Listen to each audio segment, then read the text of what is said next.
Paramashivoham Om Nithyananda Paramashivoham Om Nithyananda Paramashivoham Om Nithyananda Paramashivoham Om Nithyananda Paramashivoham Om Nithyananda Paramashivoham Om Nithyananda Paramashivoham Om Nithyananda Paramashivoham Om Nithyananda Paramashivoham Om Nithyananda Paramashivoham Om Nithyananda Paramashivoham Om Nithyananda Paramashivoham Om Nithyananda Paramashivoham Om Nithyananda Paramashivoham Om Nithyananda Paramashivoham Om Nithyananda Paramashivoham Om Nithyananda Paramashivoham Om Nithyananda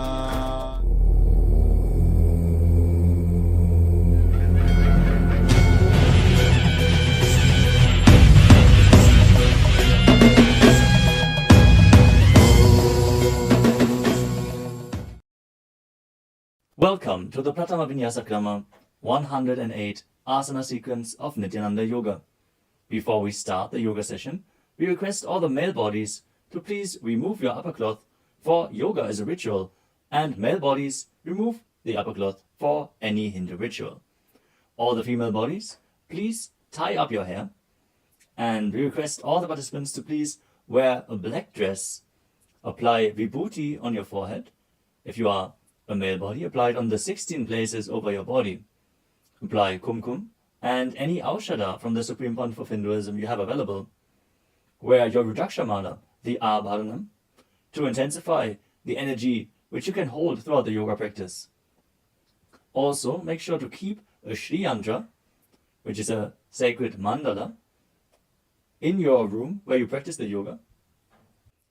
If you don't have a Shri Yantra available, don't worry, we are protecting it in the background of our acharyas.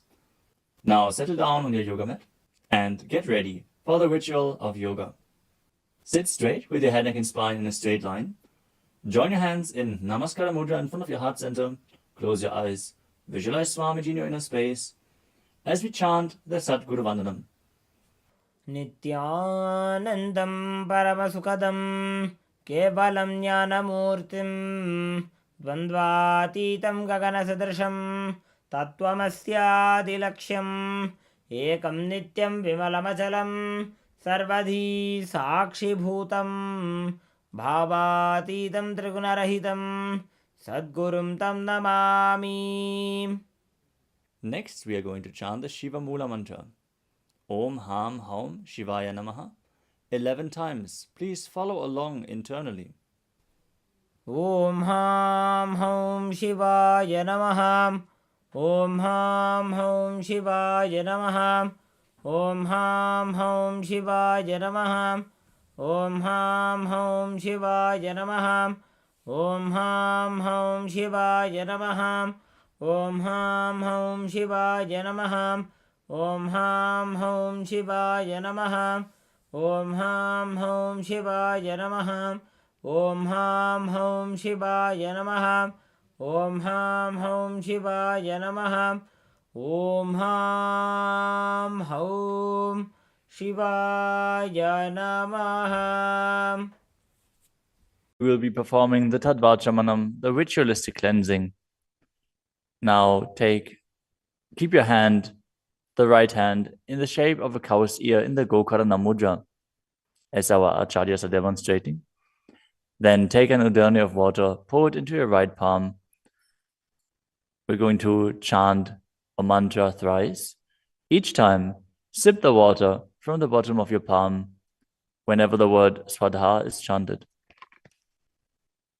Om आत्मतत्त्वं शोधयामि स्वधाम्. Take another udani of water. Om विद्यातत्त्वं शोधयामि स्वधाम्. Pour another udani of water into your palm. Om शिवतत्त्वं शोधयामि स्वधाम्. Now wash your right hand with the water from the Panchapacham and wipe your lips twice with the bottom of your thumb as we chant. ॐ हां हृदयाय नमः. Now wash your hand again. With the index, middle and ring fingers joined together, touch above the upper lip and below the lower lip. Wash your hand again. With the index fingers and thumbs joined together, touch the right nostril, the left nostril, and with the ring finger and thumb joined together, touch the right eye, left eye, and the right ear and the left ear. Wash your hand again. With the little finger and thumb joined together, touch the navel, the right chest and the left chest. And with all fingertips joined together, touch on top of the head, the right shoulder, left shoulder, and your heart center. Now wash your hand again. As you clasp the right hand over top of the left, place both hands on the right thigh. Set the sankalpa, the conscious resolution, what it is that you want to manifest today in today's Nithyananda Yoga session as we chant the sankalpa mantra. ॐ ममोपात्त समस्त दुरितक्षयद्वारा भगवत् श्री नित्यानंद परमशिव प्रीत्यर्थम श्री नित्यानंदेश्वरी परमशिव शक्ति समेत श्री नित्यानंदेश्वर परमशिव प्रीत्यर्थम च अद्य पूर्वोक्त एवं गुण विशेषेण विशिष्टायाम् अस्यां शुभदितौ पूर्ण आरोग्य युक्त दृढ़गात्र यौगिक शरीर सिद्ध्यर्थम परमशिव शक्ति आविष्करणार्थम Nithyananda Yogaabhyasam Karishe. Now wash your hand once more as we chant. Om Apaupasprisya. Keep your Panchapacham and udani out of harm's way as we are getting ready to start the yoga. Now sit in a comfortable cross-legged position with your head, neck, and spine in a straight line. Bring the index fingers and thumbs joined together on top of the knees in Bindu Mudra. Engage the three bandhas, the energy locks, which are contracting the perineal region and pulling it in and up. The Uddiyana Bandha, the stomach lock, contracting your stomach muscles and pulling your stomach in and up towards your spine. And the Jalandhara Bandha, the throat lock, tucking your chin to the chest and internally contracting your throat muscles. Together they form Mahamudra Bandha, which is a great secret of the yogic practice and will enhance your yoga practice manifold. Next up is the visualization. Hold the visualization for the right context of each of the asanas. The first visualization is Lord Shiva. You will always be able to see the visualization in the top right corner of the screen. So whenever you don't know how the visualization looks, you can just check the screen. Next up is Samana Kumbhaka. Now fill your stomach with prana as you meditate on a flame in your stomach, kindling the prana and raising up your spine. Chant the japa soham and visualize it rotating around your throat until the nectar oozes out into your body. Let us now perform the first asana, which is Sukhasana. तत्सुखासनमित्युक्तमशक्तस्तत्समाचरेत् आसनं विजितं येन जितं तेन जगत्त्रयम्. The next asana is Parvatasana. Now bring your legs into Padmasana with the feet on top of the opposite thighs. Then bring your palms together in Anjali Mudra and raise them up above your head, keeping your elbows straight. Engage all three bandhas, Mahamudra Bandha, as you visualize yourself as Mount Kailash. अथ वक्षे Mahadev पर्वतासनमङ्गलम्. The next asana is Halipavasana. Now bring the soles of your feet together in front of your body and hold the left hand by the right behind your back. As you lean forward and place your forehead on the ground behind your heels. Engage all three bandhas as you gaze to the nose and visualize Swamiji in your inner space. पूर्वविधियाहु मे जानो उभयपकतली सम्पुटठानो.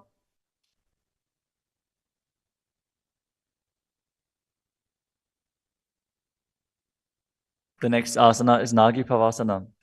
Now keep the soles of your feet together and stretch your hands out in front of the feet, cupping your palms, placing them down on the ground as you place your forehead on the ground behind your heels. Engage all three bandhas and gaze to the tip of your nose, visualizing yourself as a snake. पूर्वविधिपर्यागाने नीचौहौ वेकहुनि फनास्यो लगाई.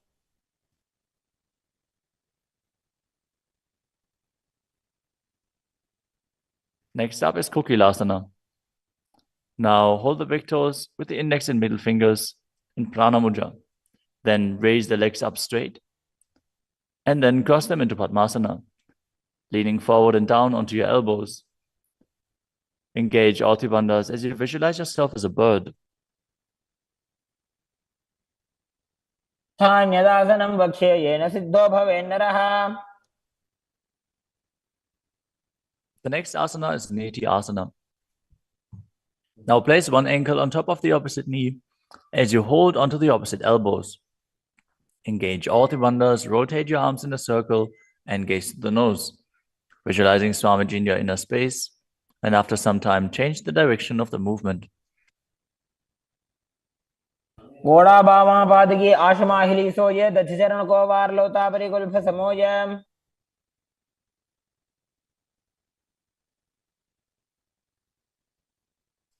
The next asana is Gajasana. Now press your hands onto the ground, lifting your hips up high. Lower your head, then your chest, scooping the body forward and down again and again as you visualize yourself as an elephant.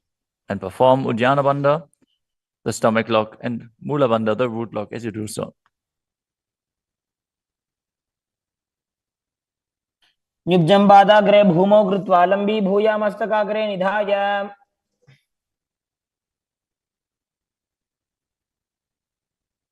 The next asana is Vrikshasana. From the same position, alternate pressing the heel of one foot into the ground while lifting the other heel up. Visualize yourself as a bear as you keep Uddiyana Bandha and Mula Bandha engaged. एकैकं पादमाकुञ्च्य गजासनं कुर्यात् वृक्षासनं भवति. The next asana is Vaishyasana. Now stand tall on the mat with the tips of the on the tips of the big toes, with all other toes raised off the ground. As you keep your head, neck, and spine in a straight line, and bring your index, middle, and ring fingers to the heart center in Hridaya Mudra. Visualize Swamiji in your inner space and perform Uddiyana Bandha and Mula Bandha. केशेन पादयुगलं बद्ध्वा तिष्ठेत अधोमुखः.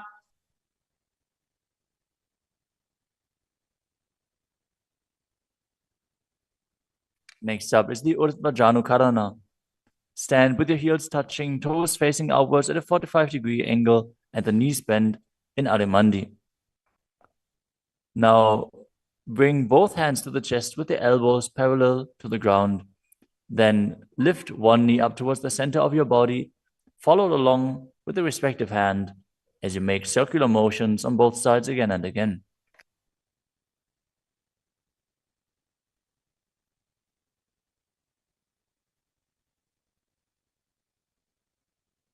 The next asana is Balalingasana. Now interlace your fingers from the outside in Sarvashankari Mudra and hold on to one knee, pulling it up towards your chest. Keep your head, neck, and spine in a straight line and visualize yourself holding a baby as you engage all three bandhas, Mahamudra Bandha.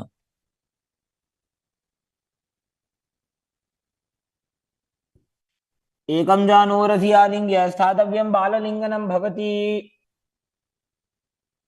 You move on to Padapidanasana. Now take the foot and pull it behind towards your buttocks. Hold it with both hands. Be straight. Engage all three bandhas as you visualize Swamiji in your inner space.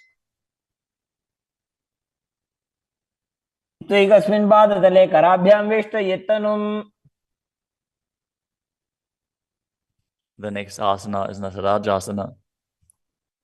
Standing on one leg, hold on to one foot and extend it backwards as you lean forward and stretch your arm out in front in Bindu Mudra with the index finger and thumb touching as you visualize yourself dancing as Lord Nataraja and perform the Mula Bandha. उत्तानपादं क्रौञ्चं च मरीचिं वीरभद्रकम्. Now stand on the other leg and repeat Balalingasana on the other side, pulling the knee up towards your chest and visualize yourself caressing a baby.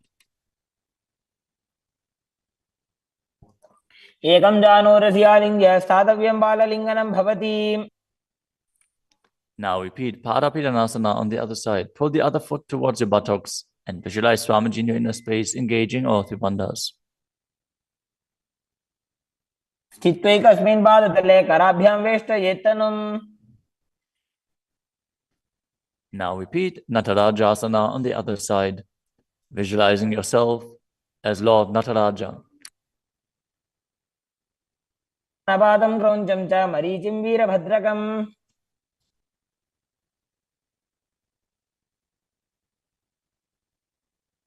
Next up is the Ardha Rechita Karana.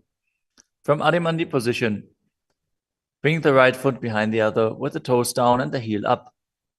Keep the left hand at the chest and swing the right arm back and forth, gracefully moving the fingers one by one. Now keep the right hand over top of the nose, uncross your ankles and repeat the movement on the other side.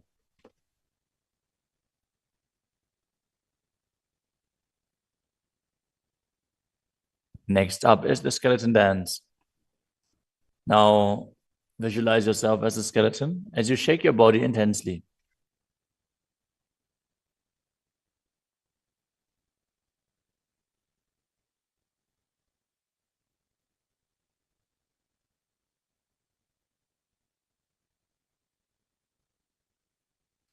We move on to Katichina Karana. From Adimandi, with the heels together, toes pointing outwards and the knees bent, bring your hands above your head with the arms crossed, palms facing backwards. Now open your hips to one side and open the arms along above your head. Return to the center and repeat the movement on both sides again and again.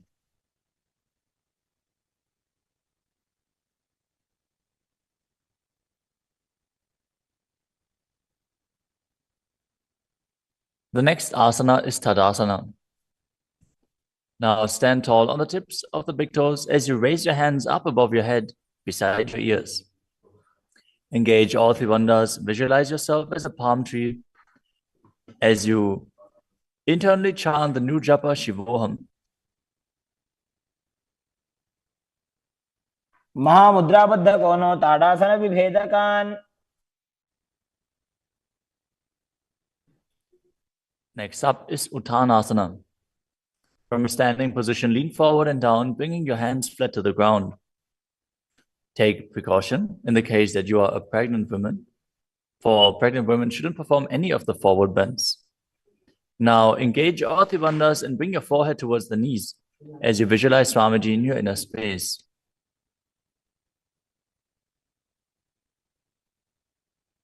महामुद्राबद्ध कोनो ताड़ासन विभेदकान्.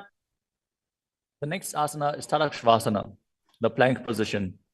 Now lower your body down onto your arms and feet as you tuck your chin to the chest and rotate your head from side to side, contracting your perineal region. Visualize Swamiji in your inner space. Keep breathing in the Samana Kumbhaka, filling your stomach with prana and visualizing a flame rising up your spine. गजासनवस्थित्वा मस्तकं वारं वारं दक्षिणकुक्षिं सव्यकुक्षिं दजेत्. The next asana is Bhujangasana. Now lower your entire body down onto your stomach as you keep the toes pointing backwards and your hands next to the chest. Now raise your head up using the strength of your lower back. Don't lift your body any higher than your belly button up. And open your mouth wide as you inhale through the hollow of your throat in Bhujangani Mudra. Visualize yourself as a cobra as you perform the Mula Bandha. अंगुष्ठनाभिपर्यन्तम् अधो भूमौ विनिन्यसेत्. The next asana is Shashasana.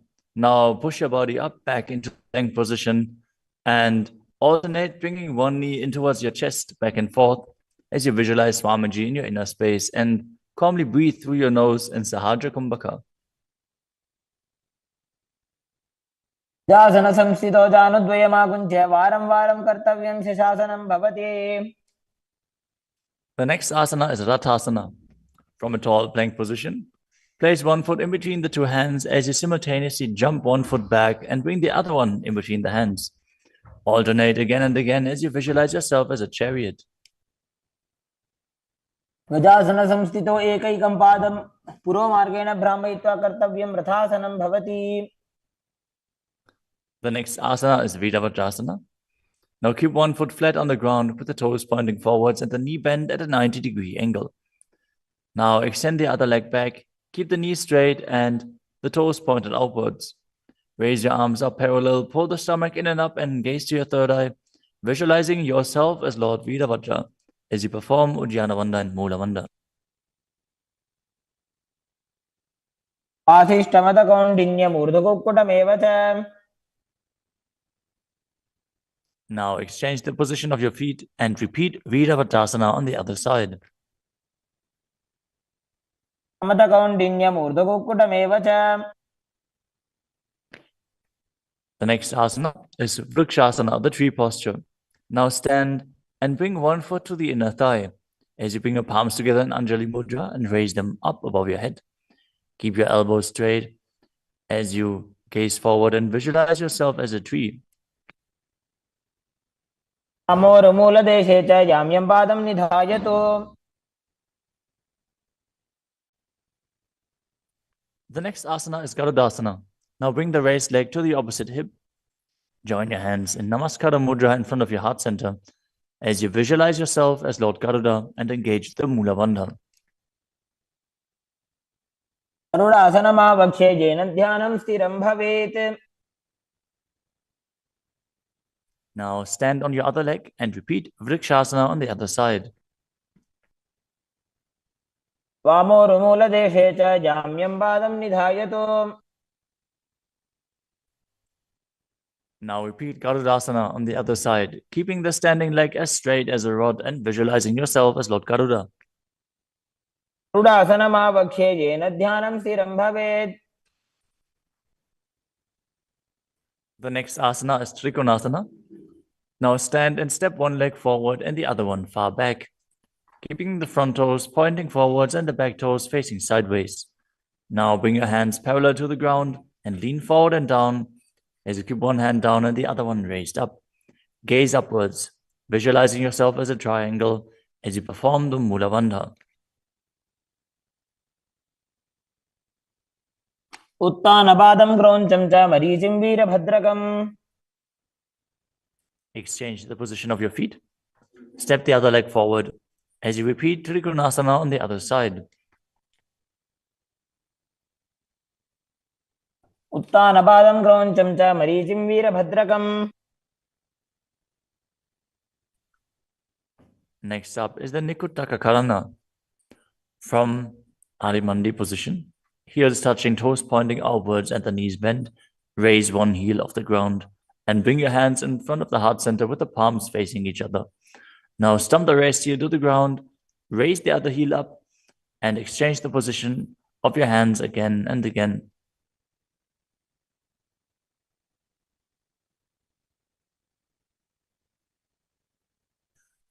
The next asana is Angushtasana.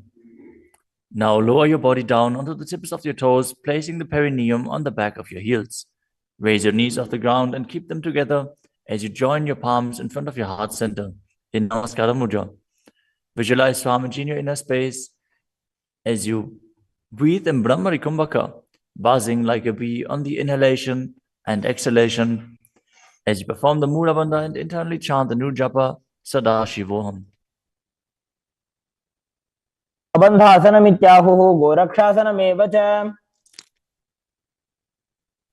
The next asana is Saurasana.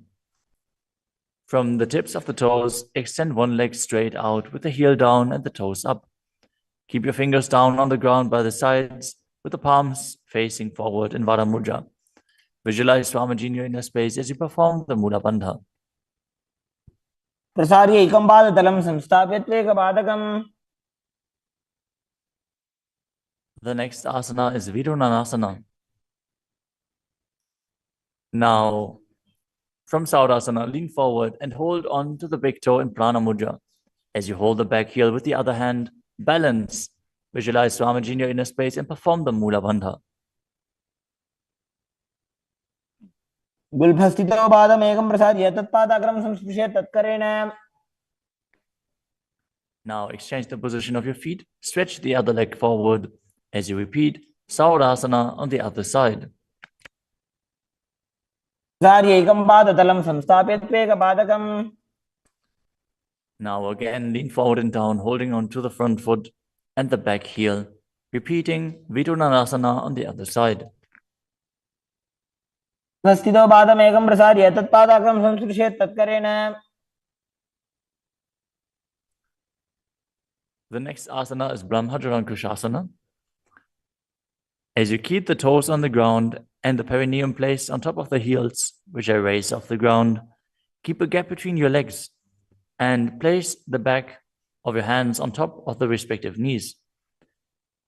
Contract the perineal region and tuck your chin to the chest as you gaze in between the two hands in Shambhavi Mudra, with eyes opened wide, unblinking, actually gazing within. As you visualize Swamiji within and perform the Jalandhara Bandha and Mula Bandha. द्वौ भणापाणि होय वैसे एड़ी mail रघुदानि वैसे. The next asana is Kapilasana. Now drop your knees to the ground with the toes tucked behind, sitting your perineum on the heels. As you keep your hands on top of the respective thighs and pull your stomach in and up, contract the perineal region, gaze to the tip of the nose and visualize yourself as Sage Kapila Muni. उभय पगदली समटारावे तिनकी Mahuli core मिलावे.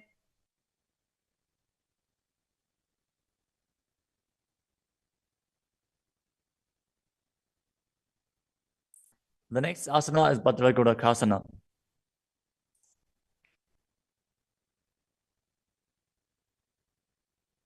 Maintain the same position as you shift your gaze up to the third eye. Visualize Swamiji in your inner space as you buzz like a bee in Brahmari Kumbhaka.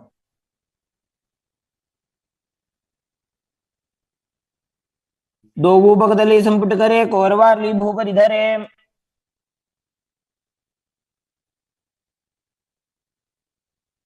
The next asana is Suryasana. Now sit with your toes tucked, perineum placed on top of the raised heels. As you bring your thumbs and little fingers together in Padma Mudra, opening up the palms resembling a lotus flower.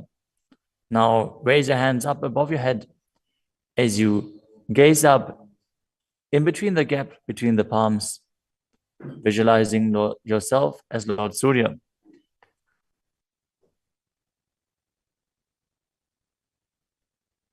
एड़ी दो गुदातरी आने फना पानी बैठक अब निठाने. The next asana is Mandukasana. Now sit with the toes flat, perineum on the heels. As you keep your hands on top of the knees, lift the tongue up against the roof of your mouth. As you catch the nectar of immortality dripping from the Sahasrara chakra with your frog tongue. As you visualize yourself as a frog in Manduki Mudra. Gaze to your third eye, breathe calmly through your nose in Sahaja Kumbhaka as you perform the Mula Bandha. पादतलो पृष्ठदेशे अंगुष्ठे द्वे च संस्पृशेत्.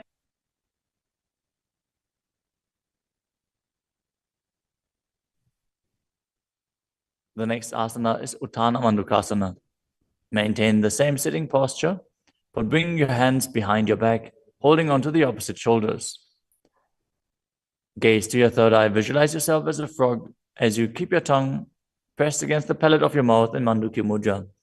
Perform Uddiyana Bandha and Mula Bandha as you do so.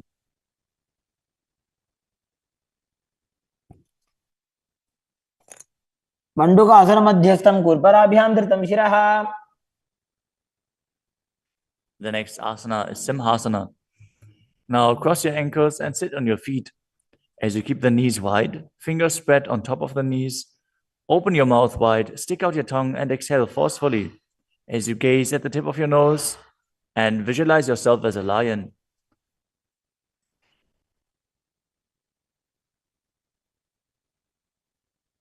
दक्षिणं सव्यगुल्फेन दक्षिणेन तदेतरम्. The next asana is Bhadrasana. Now sit with your heels under the perineum, the knees opened wide, then cross your hands behind your back and hold onto the big toes in Prana Mudra. As you gaze at the tip of your nose, visualize Swamiji in your inner space and return to buzzing like a bee in Brahmari Kumbhaka. गुल्फौ च वृषणस्याधो व्युत्क्रमेण समाहितः. The next asana is Kakabusandhi asana. Now squat and keep the feet flat on the ground as you keep your knees opened wide and bring your arms in and around the raised knees. Interlace your fingers behind your back if you can. As you visualize yourself as a crow and gaze to the tip of your nose as you engage the Mula Bandha.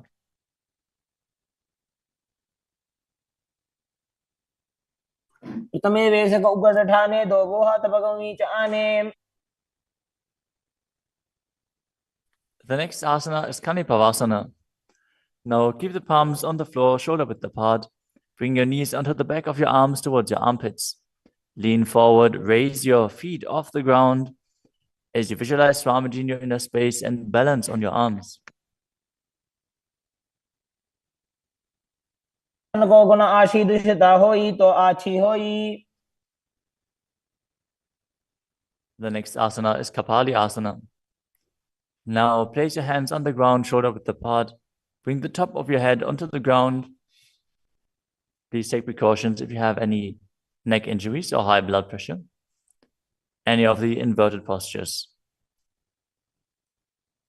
Now bring your knees onto the elbows, your hips over the shoulders, and straighten your legs up as you gaze to the nose and visualize Swamiji in your inner space.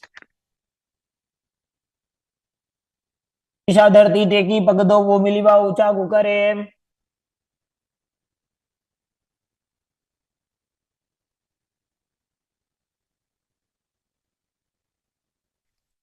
The next asana is Parshvamayurasana. Now squat on the toes with the legs together, twist your body and place both hands to the side as you align your elbows with the knee and hip and lean onto your arms, balance, extending your legs to the side. Gaze to your third eye as you visualize yourself as a peacock and exhale fully in Rechaka Kumbhaka as you hold your breath in the exhaled state. Perform the Mula Bandha as you do so. मयूरं दंडवत् कुर्यान् मायूरं दंड नामकम्. Now twist your body in the other direction and repeat Parshvamayurasana on the other side. मयूरं दंडवत् कुर्यान् मायूरं दंड नामकम्. The next asana is Bhairaganathasana. Now place both hands on the ground, shoulder width apart. Stretch your legs back straight into Tadakshvasana, the plank position.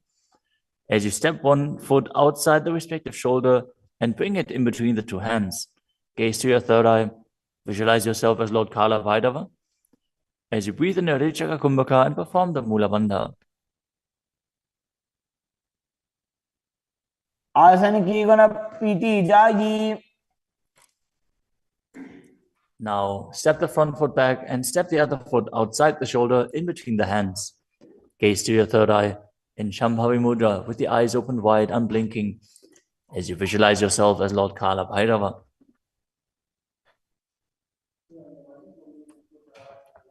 आसन को गुण बीती जाई।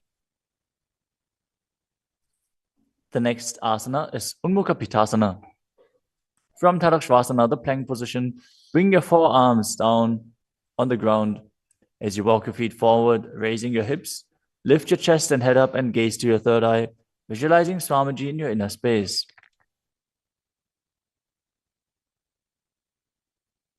भून्यस्थो जानुनी हस्तौ चतुष्पदम वाङ्मुखम्।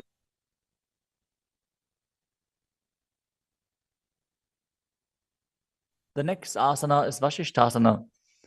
From Tadakshvasana, rotate your body onto one hand and raise the opposite hand up. Keep the balancing hand directly beneath your shoulder as you raise your hips and gaze up towards the sky, visualizing yourself as Sage Vashishta as you perform the Mula Bandha. ऊर्ध्वकुक्कुटवासिष्ठ मरीचिहलमच्यकम्। Now twist your body in the other direction. Balance on the other hand as you repeat Vashishthasana.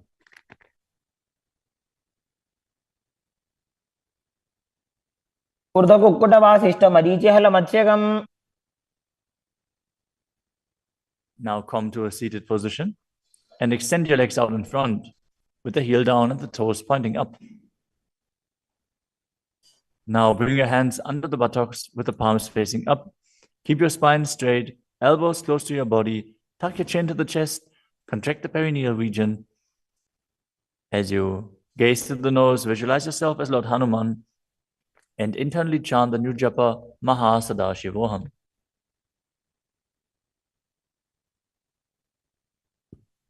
दो Booker की उभय हथेली कोरवार ली मैले भेली।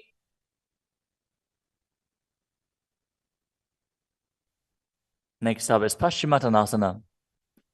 Now visualize Swamiji in your inner space as you lean forward and down, holding onto the big toes in Prana Mudra. Perform Mahamudra Bandha, all three bandhas engaged, and exhale all the air from your lungs in Lichaka Kumbhaka. जानो बरिललाटन्तो पश्चिमं दानमुच्यते। The next asana is Ugrasana. With your legs straight, interlace your fingers behind your neck. Lean your chest forward and down, bringing your head to the knees by the strength of your core. Engage all three bandhas as you visualize Kali in your inner space. शुभानिभ्यां दृढं धृत्वा जानुभरि शिरोन्यसेत्। The next asana is Marichi Asana. Now, sit with the legs extended, bring one heel to the groin with the knee raised, and reach your arm in and around the raised knee as you clasp your hands behind your back. Bring your chest to the thighs, head to the knee, and visualize yourself as Sage Marichi. उत्तानपादं क्रौञ्चं च मरीचिं वीरभद्रकम्।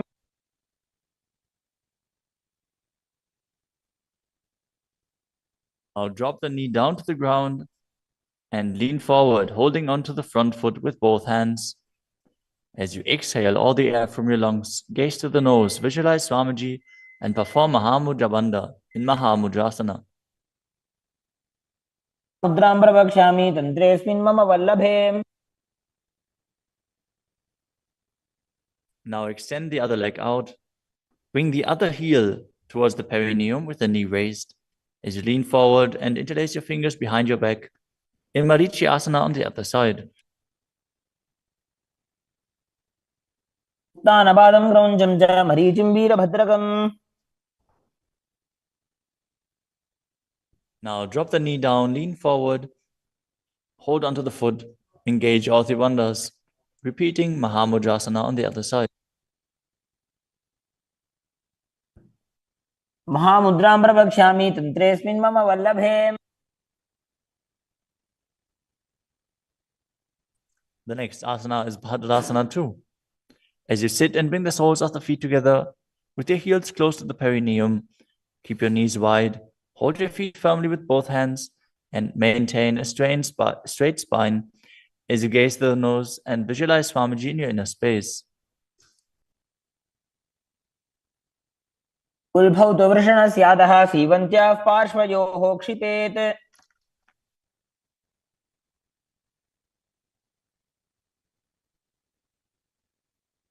The next asana is Gvalipavasana.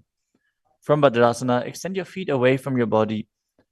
Keep the toes together, heels apart, knees wide open. As you place your hands on the respective knees, tuck your chin to the chest and gaze to the nose. Visualize Swamiji in your inner space. Perform the Jalandhara Bandha and Mula Bandha. ध्रुव चरपट चौक कखियो सोई वाही विधियो की जे सोई। The next asana is Joni Asana. Now sit, keep the soles of the feet together and the heels close to your perineum as you visualize the Yoni Mandala, which is projected on the screen. Now hold the soles of the feet as you lean forward and down and bring the forehead to the feet as you gaze to the nose and perform the Mula Bandha. दो बगतली संपुट करे एड़ी मेड़ के ढिंग धरे।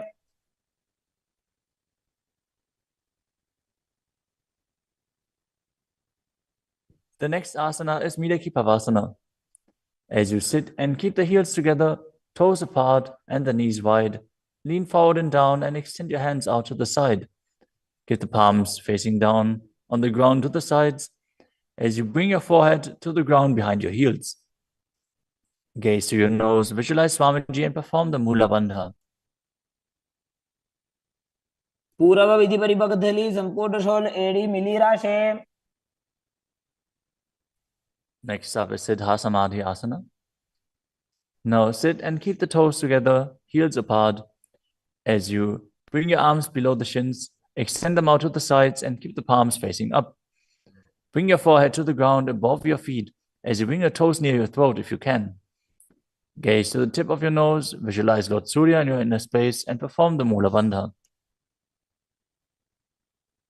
दो बगतली संपुट करे शोले मेड़ आगा में धरे। Next up is Chinaki Pavasana. Now sit and keep the heels together, toes apart, as you hold the feet and open them up like a book, bringing the backs of your hands onto the ground and the elbows pressing down on the thighs. Gaze to the nose and visualize Swamiji in your inner space. दो बगांगी एड़ी धरती मगिवा मेड़ लगावे। The next asana is Chadapata Chukasana. Sit and bring the soles of the feet together with the heels at your perineum. Open the knees and place your hands on top of the knees as you gently press them down. Pull your stomach in and up, gaze to your third eye as you visualize Swamiji in your inner space. दो बगतली संपुट धारे आगा ने करजार पसारे।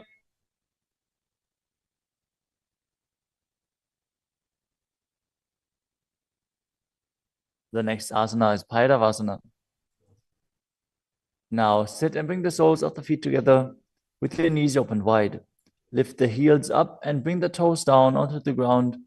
As you keep your knees on the ground, pull your stomach in and up and place your hands on the knees in Bindu Mudra. Gaze to your third eye as you visualize yourself as Lord Kala Bhairava. उल्भव संपेड्य जान्योन्यं व्युत्क्रमेणोत्थितं शनैः।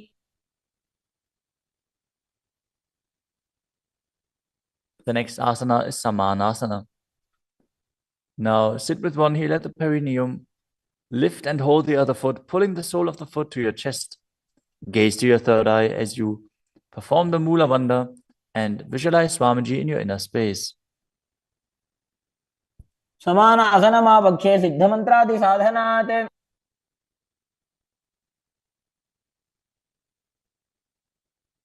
The next asana is Apanasana. As you sit, place one leg on top of the respective shoulder and raise the other foot upwards and straight. Keep the hands on the ground to the sides as you gaze to your third eye and visualize Swamiji in your inner space. परं पादमेकं च स्कन्धे चारोपि यत्नतः। Now repeat Samanasana on the other side. Bring the other heel towards your perineum and pull the opposite foot towards your chest. समान आसनमावक्षे सिद्धमन्त्रादि साधनात्। Now repeat Apanasana on the other side. Bring the other leg over top of the respective shoulder, extending the opposite leg forward and up.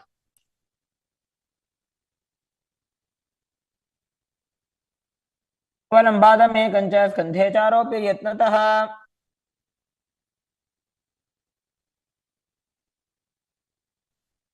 Next up is Gomukhasana. Now sit and cross one leg over the other, aligning the knees at the center of your body with the feet by the opposite hips.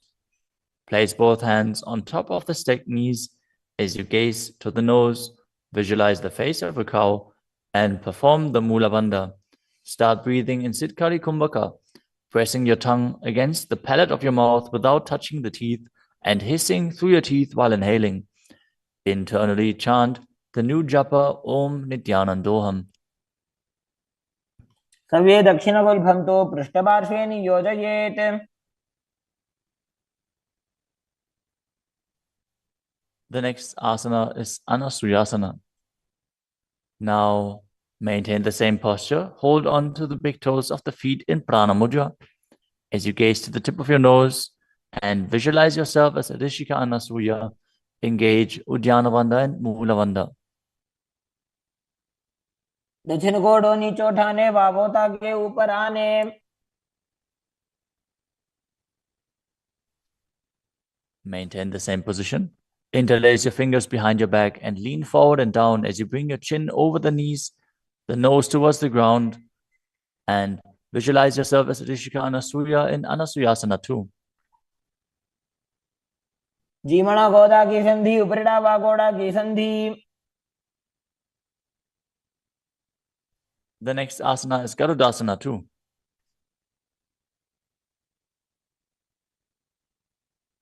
Now sit on the ground with one heel pressed against the perineum. As you keep the opposite foot flat on the ground with the knee raised to your chest. Keep the hands on the respective knee.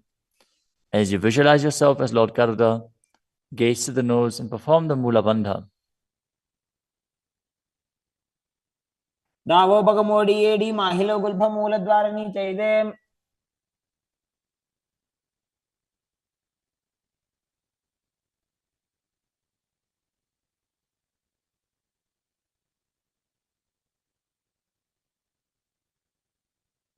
The next asana is Naradasana.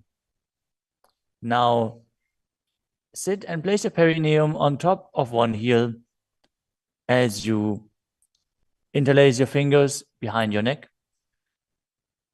and twist your elbows outside of the raised knee. Gaze to your third eye and visualize yourself as Narada as you perform the Mula Bandha. पिष्टि जवाम पगदली केरी भूपरिता हिलगा बेफेरी. Next up is Matsya Pitakasana. Now place one foot on top of the opposite thigh. Wrap the respective arm around the knee, holding onto the opposite shin as you hold the big toes with the other hand in Prana Mudra. Visualize yourself as Matsya, the fish avatar of Lord Vishnu, as you perform the Mula Bandha. नवामांगुष्टंतो गृहीतं मध्य पीठकम्.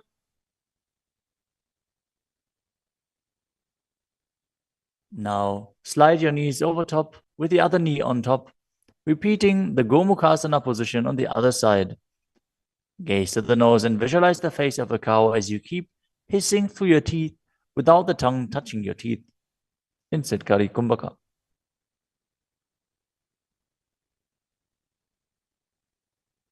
सर्वे दक्षिणगुल्फं तु पृष्ठपार्श्वे नियोजयेत्.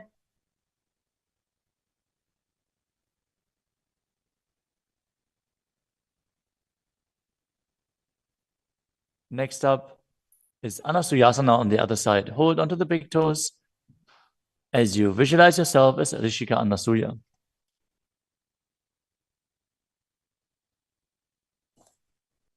दक्षिण कोडो नीचे उठाने वावों के ऊपर आने.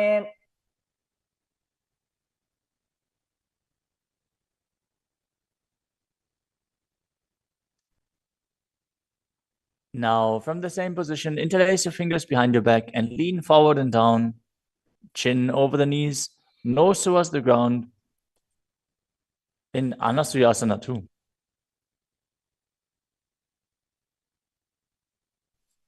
जीमणा गोदा की संधि उपरिड़ा वा गोड़ा की संधि.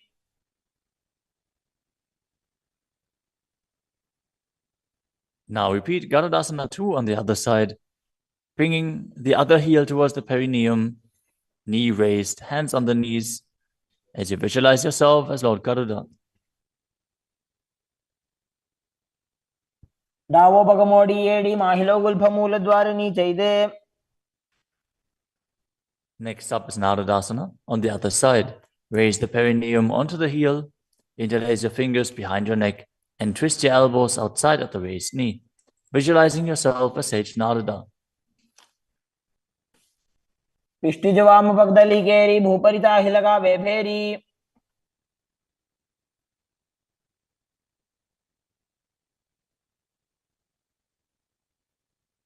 Next up is Matsya Pitakasana on the other side. Now place the other foot on top of the opposite thigh. Hold on to the shin and the big toe of that foot as you visualize Matsya, the fish avatar of Vishnu. वामेन वामांगुष्टन्तो गृहीतं मत्स्य पीठकम्. Next up is Matsindrasana. Now place one foot on top of the opposite thighs as you place the opposite foot on the ground, flat. Twist and bring the elbow outside of the raised knee. Keep your raised arm by the neck. Turn your head back and gaze to your third eye, visualizing Matsyendranath, the great sage and master of Hatha Yoga. उदरं पश्चिमाभासं कृत्वा तिष्ठति यत्नतः.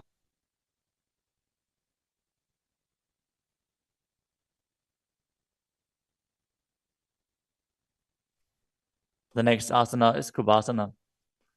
From Matsyendrasana, twist and bring your elbow outside of the raised knee as you extend your hand down to the foot, keeping the opposite hand at the respective ear. Twist your body back. Gaze back and up towards your third eye, visualizing yourself as a camel. आसन को गुण झोल हो जाए. Next up is Matsyendrasana 2. Keeping the hand extended down towards the foot, place your hand behind your body onto the ground as you gaze up to your third eye and visualize Matsyendranath. मत्स्येन्द्रपीठं जठर प्रदीप्तिं Prachanda रुक्मण्डल खण्डनास्त्रम्. Now repeat Matsyendrasana on the other side. Extend the other leg out. Bring the opposite foot onto the thigh as you twist your elbow outside of the raised knee and gaze back.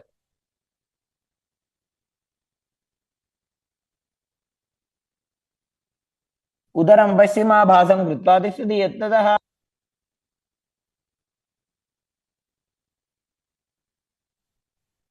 The next asana is Kubhasana on the other side. Now hold on to the front big toe in Prana Mudra as you keep the other hand towards the respective ear, gazing back and up towards your third eye and visualizing yourself as a camel. आसन को गुण झोल हो जाए. The hand to the ground behind you. Twist your body even further as you visualize Matsyendranath in Matsyendrasana 2.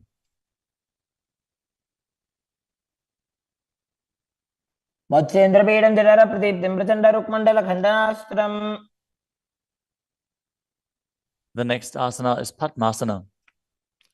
Now place your feet on top of the opposite thighs as you keep your palms flat on the respective knees.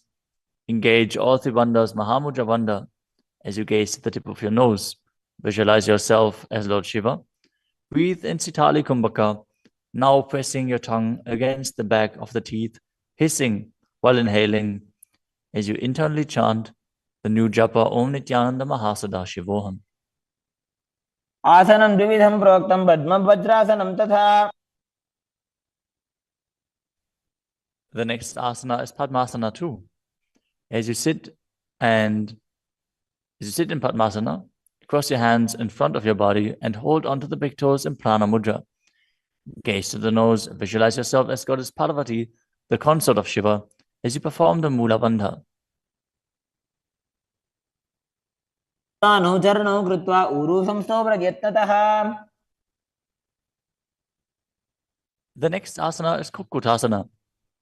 Now, sitting in Padmasana, place your hands on the ground between the two thighs as you lift your body up off the ground. Visualize yourself as a rooster as you breathe calmly into Sahasrara Kumbhaka and perform the Mula Bandha. पद्मासनं सुसंस्थाप्य नान्भोरौरन्तरे करौ.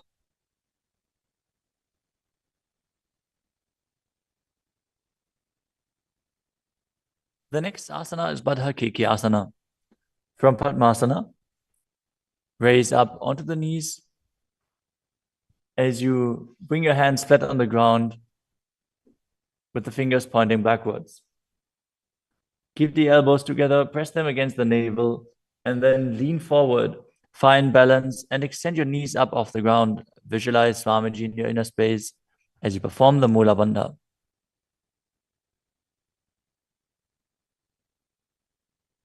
धरामवष्टभ्यकरद्वयेन तत्कोर्परि स्थापिता नाभिपार्श्वः.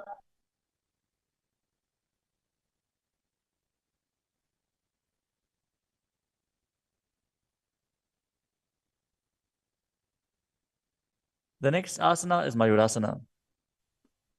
While on your knees, place your palms on the ground with the fingers pointing backwards.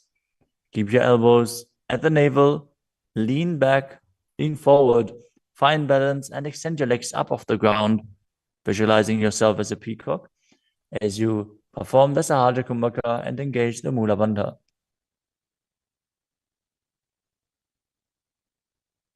अथ वक्षे Mahadev मयूरासनमुत्तमम्.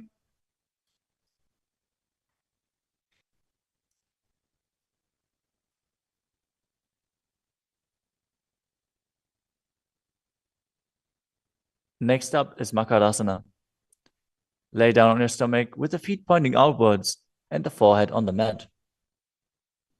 Interlace your fingers behind your neck as you visualize yourself as a crocodile and perform the Mula Bandha. अध्यासशेते हृदयं निधाय भूमौ च पादौ च प्रसार्यमानौ. As you lay on your stomach, place your hands on the ground beside your chest. Raise your legs up, bring the thighs off the ground, visualizing yourself as a locust. In Shalabhasana. अध्यासशेते करयुग्मवक्षो भूमिमवष्टभ्यकरयोः स्थलाभ्याम्. The next asana is Ushtrasana. As you lay on your stomach, bring your hands to the feet. Pull the feet down towards the ground outside of your hips. As you visualize yourself as a camel and perform the Mula Bandha. अध्यासशेते पदयुग्मव्यस्तं पृष्ठे निधाय विधृतं कराभ्याम्.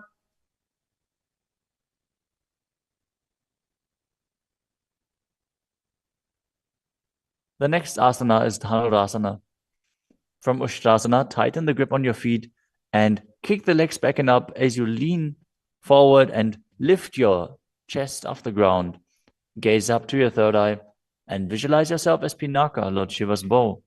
Perform the Mula Bandha as you do so.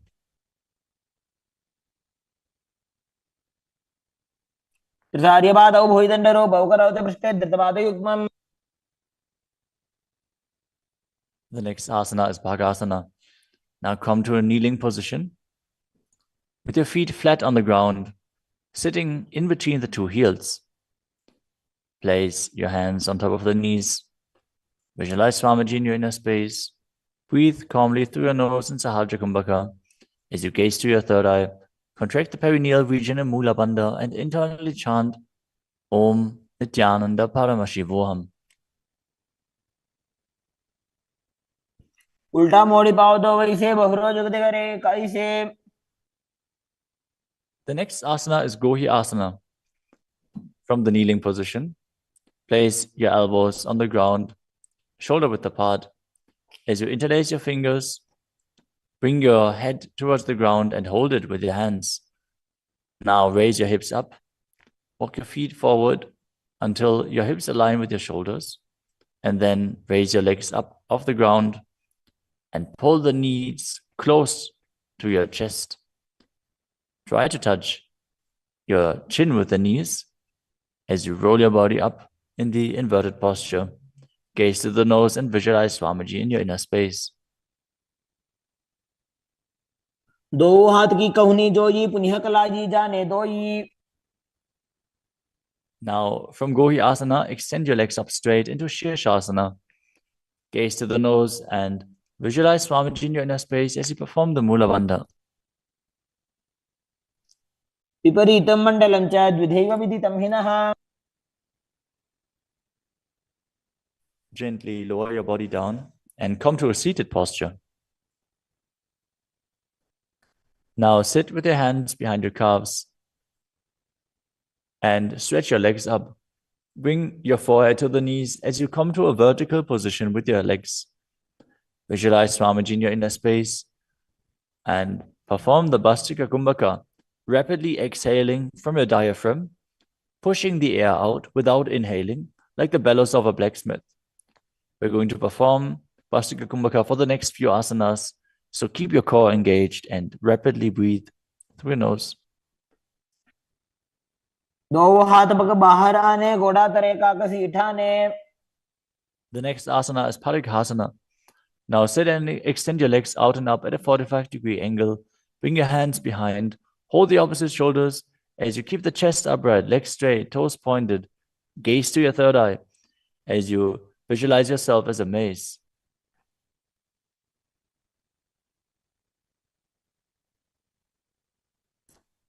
उत्तानशयनं कृत्वा पादौ मिलित्वा प्रसार्य. Keep breathing rapidly as you sit and extend your legs out and up at a 45-degree angle. Keep your arms parallel to the ground or bring them down to the ground as you gaze to your third eye and visualize yourself as a boat in Naukasana. तानशयनं कुर्पराभ्यां भूमिमवष्टभ्य. Next up is Rudrasana. Now sit and lift your feet up. Scoop your hands under the heels and pull the feet towards your chest. Keep your spine upright. Gaze to the nose as you visualize yourself as Lord Rudra. Perform the Mula Bandha as you do so. पगदली संपुटक हाथस्योपक ऊंचाई. The next asana is Unmukha Pitasana too. Now lay down on your back with the feet flat on the ground, the knees raised up. Bring your palms down to the ground with the fingers just touching the back of your heels. Lift your hips up high. Press the feet into the ground as you tuck your chin to the chest, gaze to the nose, and visualize Swamiji in your inner space. ऊर्ध्वे च जानुनी कृत्वा शवित्वोर्ध्वमुखं तथा उत्थाप्य हस्तौ तिष्ठेत्तु पीठ उन्मुख नामके. Now lower your body down flat onto the ground. Keep the palms facing up next to your hips. As you contract the perineal region and forcefully pull the Kundalini Shakti up along your spine towards your Sahasrara Chakra in Shakti Chalan Mudra. Relax. Completely unclutch from any micro movements of the body and mind. As you visualize that your body is dead and the Supreme Pontiff of Hinduism, Swamiji, is liberating you. Internally chant the Mahavakya, Om Nithyananda Paramashivoham.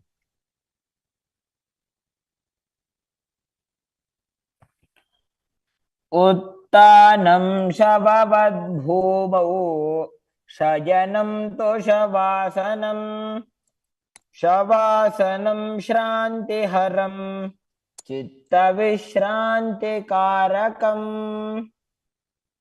ॐ नित्यानन्द परमशिवोऽहम्. ॐ नित्यानन्द परमशिवोऽहम्. ॐ नित्यानन्द परमशिवोऽहम्. ॐ Nityanand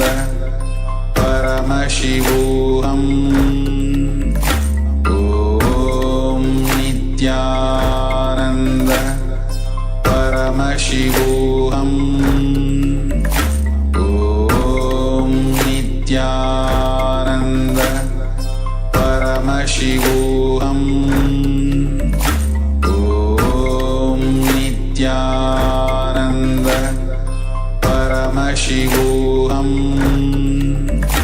Om Nithyananda Paramashivoham Om Nithyananda Paramashivoham Om Nithyananda Paramashivoham Om Nithyananda Paramashivoham Om Nithyananda Paramashivoham Om Nithyananda Paramashivoham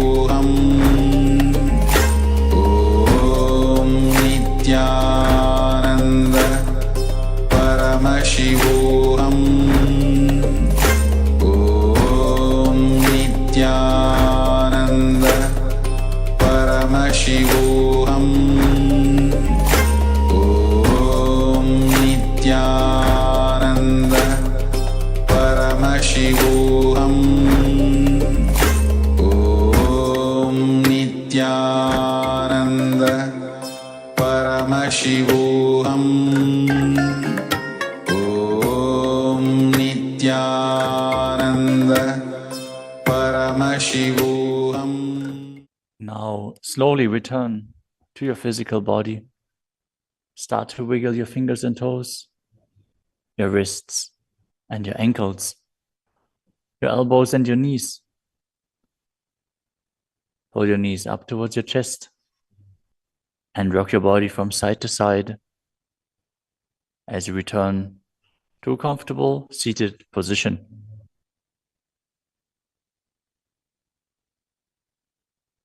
Congratulations! You completed the first 108 asanas of the sequence, which are the Pratama Vinyasa Krama. We are now going to continue the sequence with the next asana, which is Yathasana Nishthasana. Now sit in a posture that brings ease to your physical and mental space. Bring your hands on top of the knees in Bindu Mudra. Visualize Swamiji in your inner space. Breathe in Samana Kumbhaka, filling your stomach with prana and meditating on the flame kindling in your stomach as you perform the Mula Bandha and internally chant the Mahavakya Om Nithyananda Paramashivoham.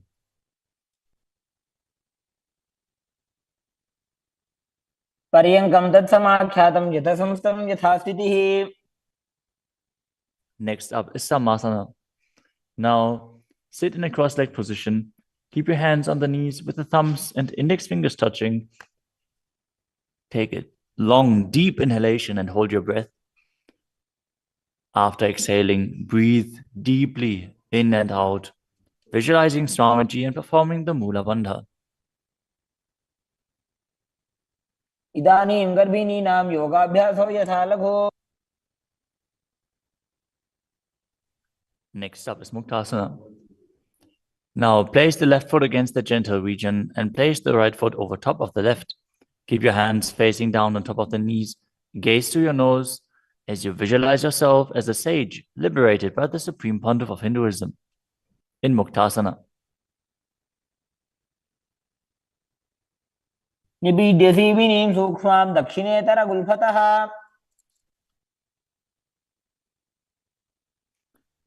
Next up is Siddhasana. Maintain the same position as Muktasana. As you switch your gaze to your third eye, visualize Swamiji in your inner space and perform the Mula Bandha. स्थानुसंयमितेन्द्रियो तलदशा पश्यन् भ्रुवोरन्तरं चैतन्मोक्षकपातभेदजनकं सिद्धासनं प्रोच्यते. The next asana is Siddhi Asana. Now maintain the same position as in Siddhasana. Switch your gaze to the ground in front of you as you engage all Tribandhas and visualize Swamiji in your inner space. वामपादके इडीजानो सीवनिमधितासुकोठानो. The next asana is Rudrasana 2. Keep your legs in the same position as Siddhyasana. Rotate your hands on top of the knees into Bindu Mudra. Switch your gaze to the third eye. Visualize yourself as Lord Rudra as you perform the Mula Bandha. वामचरण परिदक्षिण दाखे एक जुगति ऐसे विधि दाखे. Next up is Santadunasana. Now maintain the same position. Switch your gaze to the nose and embody tranquility and an unshakable nature. आसन की गुण मन की चंचलता मीटे. Next up is Siddhasana 2. Maintain one heel on top of the other as you bring your hands to the navel, cupping your palms over the other, resembling a lotus flower in Samputa Mudra, as you visualize Swamiji in your inner space and perform the Mula Bandha.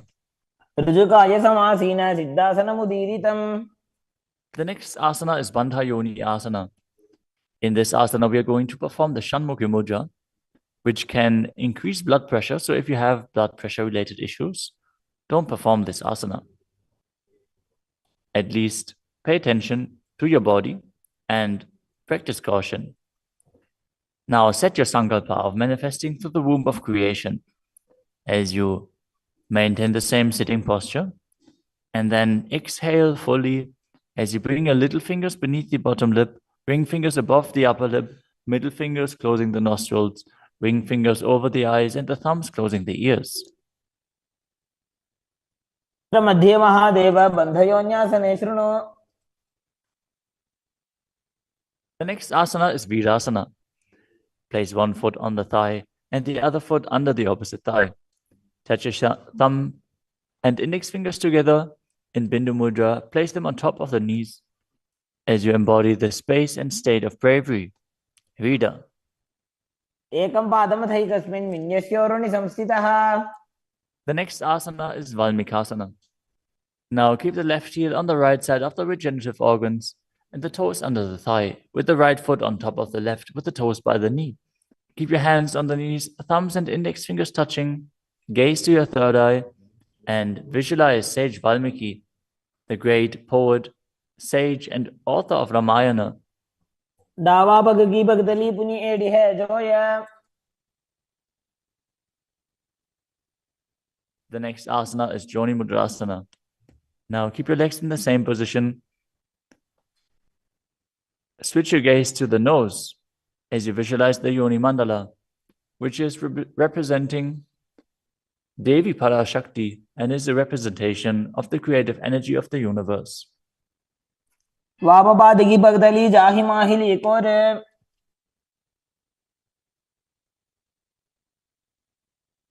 Next up is Yoni Asana. Keep your feet and hands in the same position as you switch your gaze to the third eye and keep visualizing the Yoni Mandala, which is projected on the screen. योन्यासनं पर्वतेन योगं योगफलेनिलम्. The next asana is Bhadrasana 3. As you sit and bring the soles of the feet together, holding them with both hands, bring your knees down towards the ground, gazing to the tip of your nose, visualizing Lord Virata in your inner space as you perform Uddiyana Bandha and Mula Bandha. गुल्भौ च वृषणस्यादः सीवञ्च पार्श्वयोः क्षिपेत्.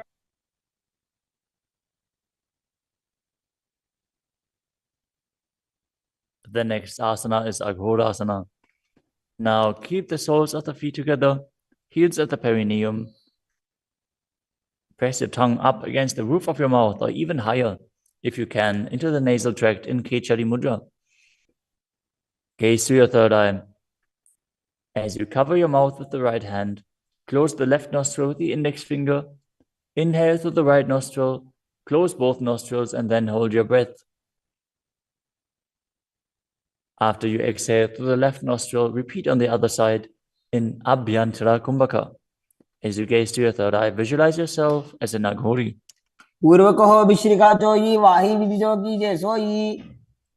Next up is Kanadi Pavasana. Bring the feet together in front, with the toes together and the heels apart. Place your elbows onto the heels as you rest your chin on the palms. Gaze to the tip of your nose and engage Uddiyana Bandha and Mula Bandha. As you perform Rechaka Kumbhaka, fully exhale and hold your breath in the exhaled state as you visualize yourself as a female elephant drinking water.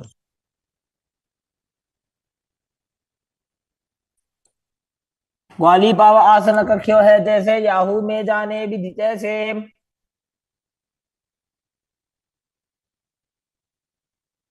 Next up is Padasana. Now sit with the knees raised, arms between the thighs and calves, and interlace your fingers as you lift your feet off the mat. Gaze to the nose and visualize Swamiji in your inner space as you perform the Mula Bandha.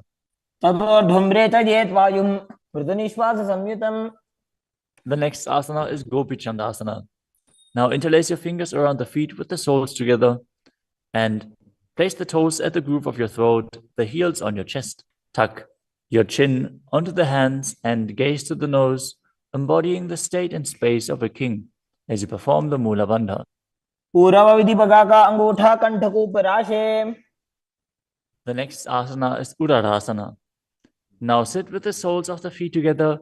Insert your hands underneath the legs as you hold the feet with interlocked fingers. Bring your feet up to the chest. Bring your head down and touch the chin to the soles as you gaze to the tip of the nose and visualize your body free from any defects.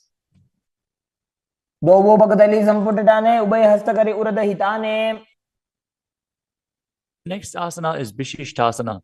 From the same position, raise your feet up even higher. Bring your feet in front of your face with the interlocked fingers in front of your forehead.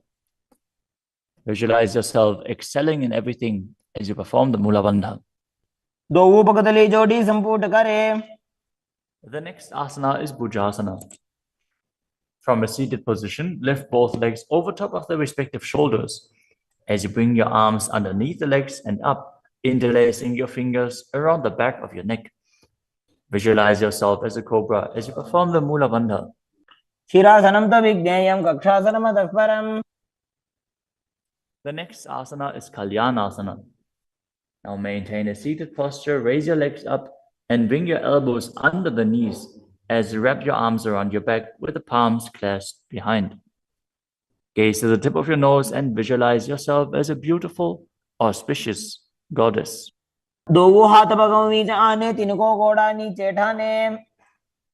The next asana is Sankatasana. With the left knee on the mat, place the left foot flat on the ground and sit down on the left heel as you bring the right leg over top of the left, heel close to the hip. Visualize yourself as a swan as you perform the Ujjayi Pranayama, making an ocean-like sound with your mouth as you perform the Mula Bandha. The next asana is Dhenukasana. Now slide the heel outside of the hip. Visualize a cow in your inner space as you keep your hands on top of the knees. Perform Uddiyana Bandha and Mula Bandha.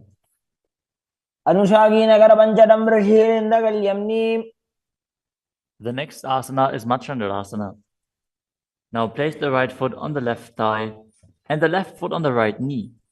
Bring the left hand behind your back and hold onto the right thigh. As you place the right hand on the left thigh, twist your body and gaze to your third eye, visualizing Swamiji in your inner space and performing the Mula Bandha.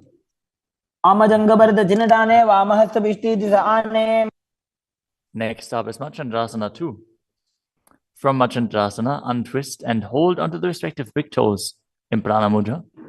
As you lean your forehead down so it touches the ground, as you place your chest down on the heels, visualize Swamiji in your inner space and perform the Mula Bandha.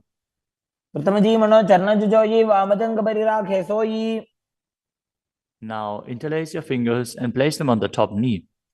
Engage all three bandhas, Mahamudra Bandha, as you visualize Swamiji, your Guru, in your inner space in Guru Asana.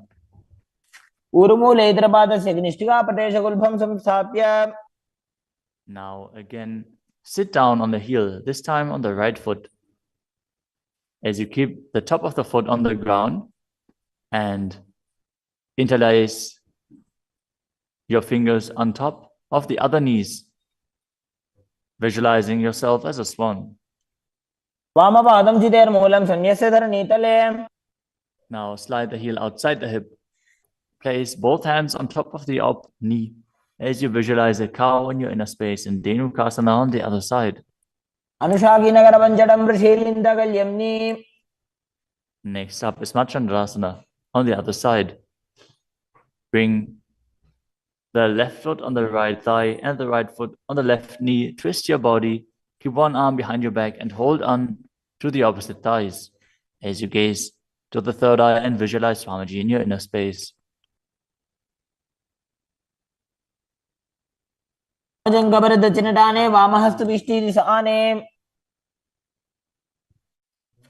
Next up is Machandrasana 2. Now hold onto the feet as you lean forward and down, bringing your chest towards the heels and your forehead onto the ground. Visualize Swamiji in your inner space.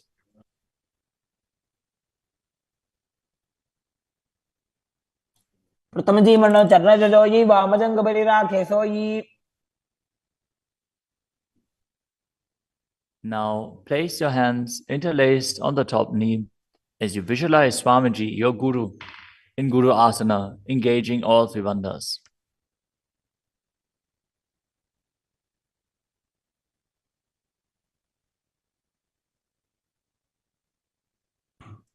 The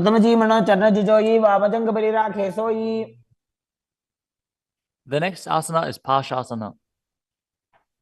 Now sit with the feet flat on the ground, knees against your chest, with the hands holding onto the opposite knees. Keep your thighs together, spine straight, the tongue pressed against the roof of your mouth in Kechari Mudra as you gaze to your third eye and visualize Swamiji in your inner space. The next asana is Bodhashokasana. As you keep the feet flat on the mat, wrap your arms around the legs and hold onto the opposite wrists. Place your chin onto the knees as you gaze to the nose and visualize yourself being in an abode of bliss.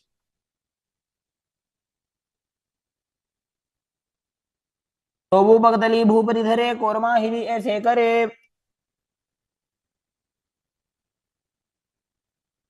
next asana is Kudakatasana.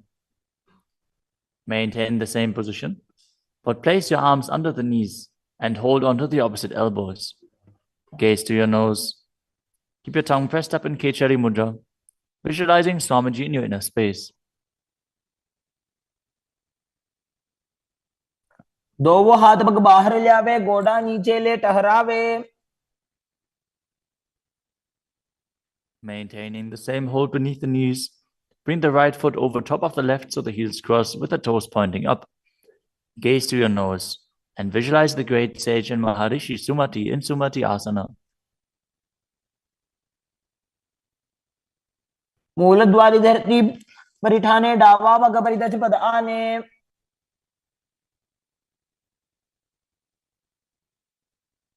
The next asana is Dandasana. Now extend your feet out straight with the arms raised straight above your head. Interlace the fingers with the wrists pointed outwards. As you engage all three bandhas, gaze to the nose. Visualize Swamiji in your inner space. Perform Mahamudra Bandha. इदानीं गर्भिणीनां योगाभ्यासो यथा लघु. The next asana is Arambhasana. Now sit with your legs straight. Hold the big toes in Prana Mudra with index and middle fingers. As you lean your chest forward and down, bring your head to the knees. Inhale through the left nostril and exhale through the right. Perform Nadi Shodhana as you visualize Swamiji in your inner space.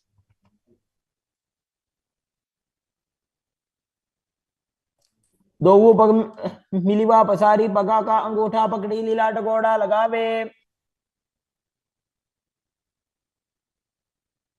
The next asana is Bhidokasana. Now sit with the legs straight. Extend the knees slightly up. Bring one hand distance between the heels. As you bring your shoulders down, wrap your hands in and around the legs.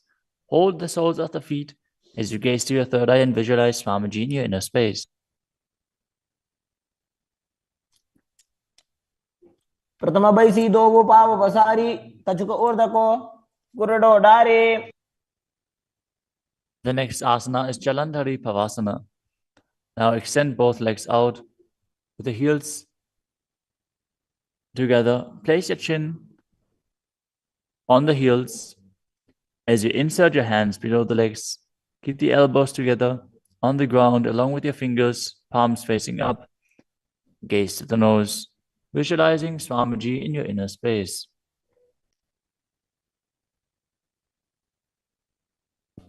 दो एड़ी mail के दीजिए, हाथ पसारी. The next asana is Urdhva Paschimottanasana. As you sit with the legs extended, lift one foot behind the neck. Lean forward and down as in Paschimottanasana. As you visualize Swamiji in your inner space. If you can't, bring your leg behind your neck.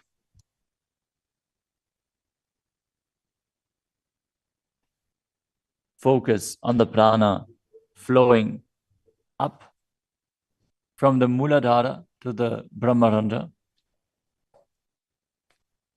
through the 9 various points within the body, which are the soles of the feet, the regenerative organs, the navel, the heart, the throat, the uvula,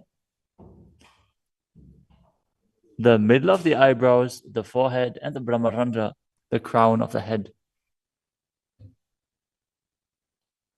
Now engage the Mula Bandha as you perform Urdhva Paschimottanasana.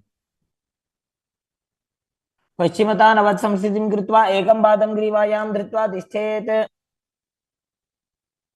The next asana is Anantasana. Now lie on your back, lift the right leg behind the neck.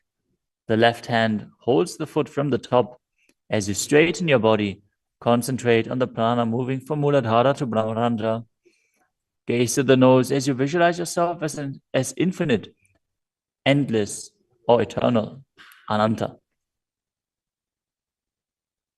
उत्तानशयनि एकैकं पायी ग्रीवायां विन्यस्य. The next asana is Ankushasana. From Anantasana, rest on the elbow of the hand holding the foot. Concentrate on the prana flowing up as you gaze to the nose and feel in complete control.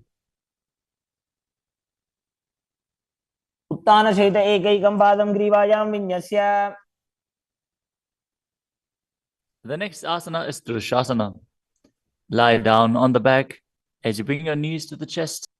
Encircle your thighs and calves with your arms as you rock your body from side to side, visualizing Swamiji in your inner space. उत्तानशयनं जानुनि हृदयवष्टम्भ. Now bring the other leg behind your neck. Repeat Urdhva Paschimottanasana on the other side. Again, if you can't bring your leg behind your neck, just pull it up as high as you can and then lean forward. Hold on to the foot. पश्चिमतानवत् संस्थितिं कृत्वा एकं पादं ग्रीवायां धृत्वा तिष्ठेत्. Now with the leg still behind your back, straighten your body, lay on your back, hold onto the foot with the opposite hand as you gaze to the nose and visualize yourself as being endless. Now roll onto your elbow and feel in complete control in Ankushasana. The next asana is Yoga Nidra. As you lie on your back, lift your legs one by one up behind your head. Hold your hands behind your back as you gaze to the nose. Visualize Swamiji in your inner space and focus on the upward flowing prana. पादाभ्यां वेष्टयेत् कंठं हस्ताभ्यां पृष्ठबन्धनम्. The next asana is Atmadhammasana. While laying on your back, raise your legs towards your head, wrap your hands around the legs and interlace your fingers behind your neck. Gaze to the nose as you visualize Lord Vishnu blessing you from within.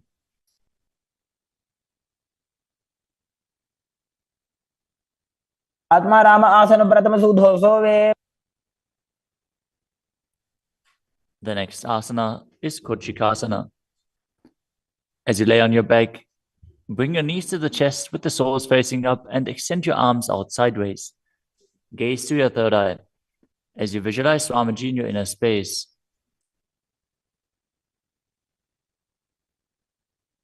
हाथ सीधा सागरे 300 उभय सभा करे.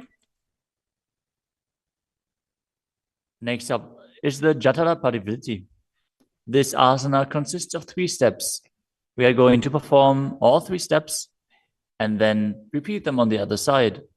Let us first enter a neutral position, which is laying on your back with the knees to your chest and the arms reaching out to the sides at shoulder level. Now visualize Swamiji in your inner space, perform the Mula Bandha, and focus on the upward flowing prana in Pratyahara Kumbhaka. As you perform the first step, which is bringing one knee to the side onto the ground while extending the other leg down. Now bring both knees bent to the side. Straighten both knees to the side, hold onto the feet, and gaze in the opposite direction. परिवृत्ति कुक्षिभागे त्रिदाहि परिकीर्तितः. Now come back to the neutral position, arms extended out to the sides and the knees pulled to your chest. As you drop the other knee towards the ground, extending the other leg down. Now bring both knees to the side and extend both knees to the side, gazing in the opposite direction. परिवृत्ति कुक्षिभागे त्रिदाहि परिकीर्तितः. Next up is the Dvipadapitam. As you lay on your back, bend your knees and place your feet flat on the ground. Hold onto your ankles and lift your hips up, gazing to the nose and visualizing yourself as sturdy as a bridge. As you start breathing in the Murcha Kumbhaka, as you keep the Jalandhara Bandha engaged while exhaling, force the air out through the throat lock gently. This will bring about a state of swooning in the yogi. Perform the Mula Bandha as you do so. प्रतिक्रियायुतं द्वन्द्वपीठः सर्वबलप्रदम्.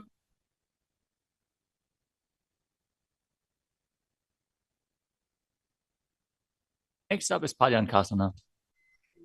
Laying on your back with the feet flat on the mat, bring your arms over your head and place your hands flat on the mat as well, with the fingers pointing towards your feet. Lift your entire body up off the ground as you visualize yourself as sturdy as stone furniture. Breathe through your nose in Sahaja Kumbhaka as you perform the Mula Bandha. उत्तानशयनं हस्ततलाभ्यां भूमिमवष्टभ्य. The next asana is Shvatanasana. Lay on your back with the knees to your chest. With the hands on the respective shoulders, move your hips in a circular motion and visualize that you're a dog playfully laying on its back. Perform the Mula Bandha as you do so. शरीरं संस्थाप्य जानुनी सम्मील्य नाभो वाणीय. Next up is the Viparita Karani.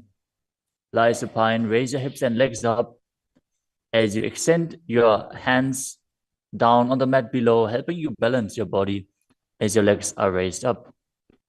Move your legs in a circular motion as you visualize Swamiji in your inner space and keep Jalandhara Bandha and Mula Bandha engaged. भूतले सशिरो दत्त्वा खेनये चरणद्वयम्. Next up is the Viparita Karani too. Now stop the movement of your legs. Keep them pointing up straight as you visualize Swamiji in your inner space. Karni विपरीताख्या सर्वाधिव्याधिनाशिनी. Next up is Langalasana. As you lay on your back, lift your hips and take your feet over the head with the toes on the floor.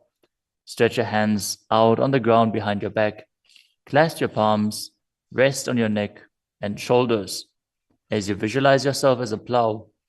Breathe in Murcha Kumbhaka with Jalandhara Bandha and Mula Bandha engaged.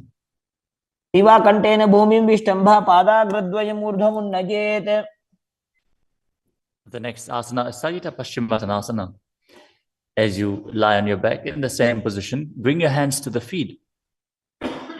Pull your thighs to the chest and hold on to the toes as you keep your arms and legs straight. This is one of the 84 different asanas revealed directly by Lord Paramashiva himself. Visualize Paramashiva as you perform Jalandhara Bandha and Mula Bandha. तानं शयित्वात् कुर्वीत शयितपश्चिमतानकम्. Next up is Supta Konasana. Maintaining the same position, bring your hip over top of the shoulder level and open your legs wide apart. Visualize Swamiji in your inner space. Perform Jalandhara Bandha and Mula Bandha.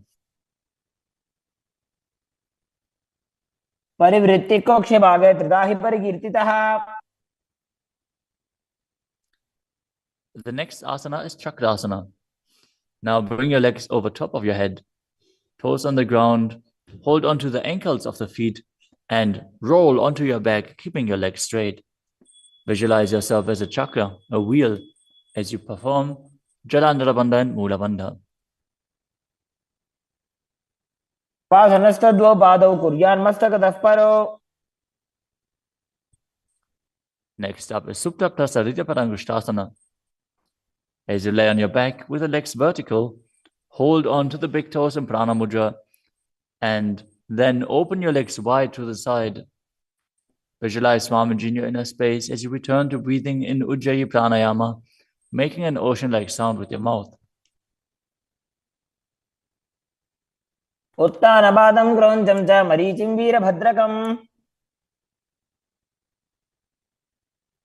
The next asana is Supta Padangushtasana. Now, hold onto the big toes and join your feet together above your body, keeping your legs straight and your arms straight as well. Visualize Swamiji in your inner space and perform the Mula Bandha. उत्तानपादं क्रौञ्चं च मरीचिं वीरभद्रकम्. The next asana is Matsyasana. From Supta Padangushtasana, move your legs into Padmasana and lay on your back, holding onto the opposite elbows over your head. Gaze to the nose and visualize Matsya, the fish avatar of Vishnu. Matsyasana. मुक्तपद्मासनं कृत्वा उत्तानशैलं चरेत्. The next asana is Padasharamasana. Laying on your back with the legs in Padmasana, place the backside of the right hand onto the left palm. Gaze to the nose and visualize Rama in your inner space as you perform the Mula Bandha. प्रथमकरे पद्मासन आचे सुदोषो वे भूपरिपाचे. The next asana is Sarvangasana. While laying on your back, legs in Padmasana, lift your hips and legs up.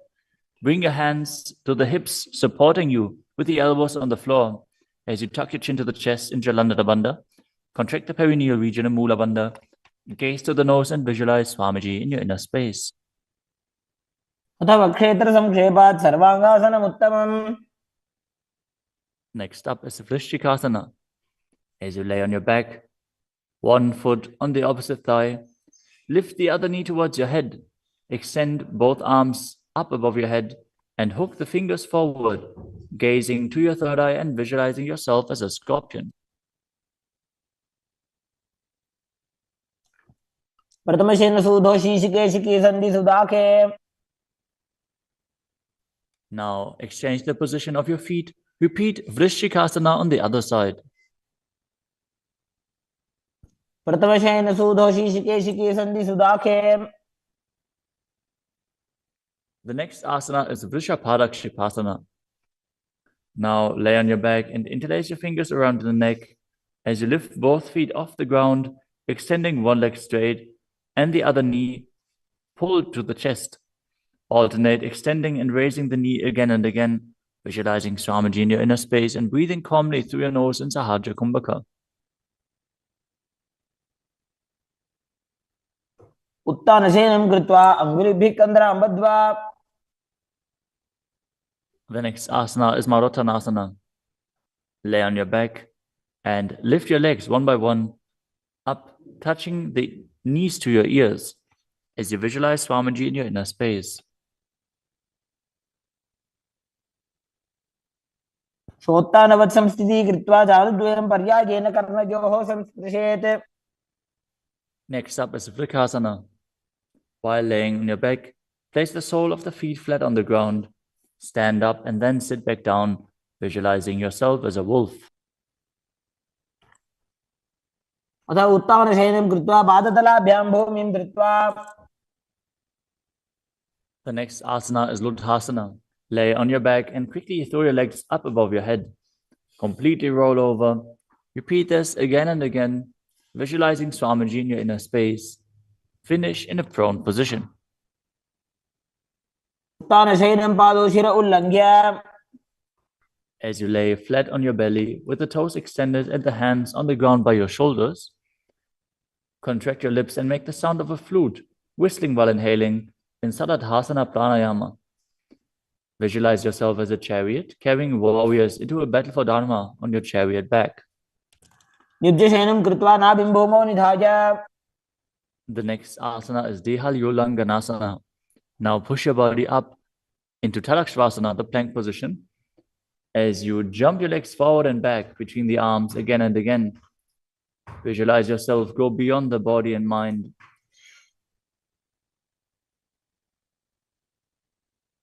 हस्तद्वयं बद्ध्वा तन्मध्यचरणद्वयम् उड्डानैव बहिरानीय. The next asana is Jatyasana. From a standing position, bend forward and place your hands on the mat, walking back and forth as you visualize yourself as a wise 60-year-old elephant. अथ जात्यासनं वक्ष्ये येन जाति स्मरो भवेत्. Next up is the Luritika Karana. Stand with your knees bent, feet pointing outwards, and bend your elbows. Keep your hands at the chest level. Swiftly move your arms across your body and then bring them back to the center. Tilt your head back, open up your chest towards the sky, and move your head in all directions. The next asana is Sarapasana. As you tie your feet with a rope, stand erect like a rod. Keep your arms at the side of your body with the hands touching your thighs. Visualize that your Kundalini, Devi, is raising and curling upwards around your body. As you breathe calmly through your nose in Sahaja Kumbhaka, leading the prana along your spine. Contract the perineal region. Force the Kundalini Shakti up. As you internally chant Om Nithyananda Paramashivoham. अथ सर्पासनं वक्ष्ये वायुपाणाय केवलम्. The next asana is Ushtrasadhanasana. While standing, place all fingers on the mat and then stand on your hands. Keep your feet on the fists as you begin to move and walk like a camel. Visualize yourself as a camel as you walk around on the mat.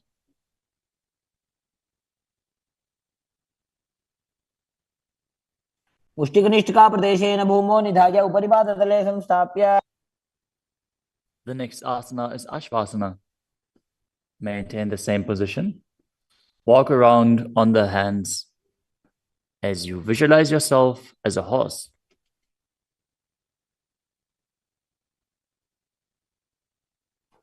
मुष्टिकनिष्ठिकाप्रदेशेन भूमौ निधाय. The next asana is Kapota Nitakasana. As you stand straight with the feet together, interlace your hands behind your back in Padusha Mudra. Pull them down towards your calves as you open up your chest widely. Visualize yourself as a soaring bird diving. पादतले भूमौ निधाय. Next up is the Tala Pushpaputam Karana. Stand tall with the palms together in Namaskara Mudra as you gently bend your knees and keep the toes pointing outwards. Simultaneously open up the palms and raise one heel off the ground as you slightly lower the waist and shoulder of the respective heel, bowing to both sides. As you visualize you're holding a bouquet of flowers and offering it to Paramashiva. Next asana is Khadgasana. As you lay down on your stomach, jump your feet up towards your hands and stand. As you bring the palms together, forming the horn of the rhinoceros in Namaskara Mudra, visualizing yourself as a rhinoceros and gaze to the nose. लुजसरतमासनं कृत्वा पादतलाभ्यां भूमिम् अवष्टभ्य. Next up is the Uttanottanam. Hold onto weights if you want to intensify this asana. Now sit down all the way or as low as you can to the ground and stand back up. Do this again and again as you visualize Swamiji in your inner space. पुनः उत्थातव्यम् असितव्यम् इति उत्थानोत्थानं भवति. The next asana is Musalasana. Now stand up straight, raise your arms up over your head and jump repeatedly as you visualize yourself as a mace. सरलं स्थित्वा ऊर्ध्वं बाहु नयेत्. The next asana is Utshasakasana. From a standing position, pull the sole of the foot towards your chest, while with the other leg, sit down and stand back up. Alternate on both sides. As you gaze to the nose and visualize Swamiji in your inner space. एकैकं पादतलं कुक्षौ निधाय. Next up is the Parshvajanukarana. Now stand and keep one leg slightly bent with the toes pointing to the side. Bend and lift the opposite knee towards your chest, pointing the toes downwards. Keep your arms holding the knee with a hand in a fist as you place the other hand on top of the respective thigh with the fingers pointing inwards. The next asana is Tandavasana. You can hold weights to intensify this asana. Visualize yourself fiercely dancing as Lord Shiva. As you stand on one leg with the opposite leg extended forward, lower your body down to the mat and then stand back up straight. एकेन पादेन स्थातव्यं ताण्डवासनं भवति. The next asana is Brahmanasana. Now place one foot onto the opposite thigh as you stand erect on the mat like a rod. Keep your hands by the sides, visualizing yourself being blessed by Lord Brahma. ब्राह्मणासनमावक्ष्ये यत्कृत्वा ब्राह्मणो भवेत्. The next asana is Garudasana 3. Stand tall and wrap the left leg over and around the right knee as you tuck the left toes on the other side of the right calf. Simultaneously cross the left arm below the right and bring the palms together in Namaskara Mudra in front of your heart as you visualize yourself as Lord Garuda. उत्तानकूर्मपीठं च संहिमस्गारुडमेव च. The next asana is Ekapadasana. Now bring the leg to the other thigh as you keep the hands hanging down by the sides towards the knees.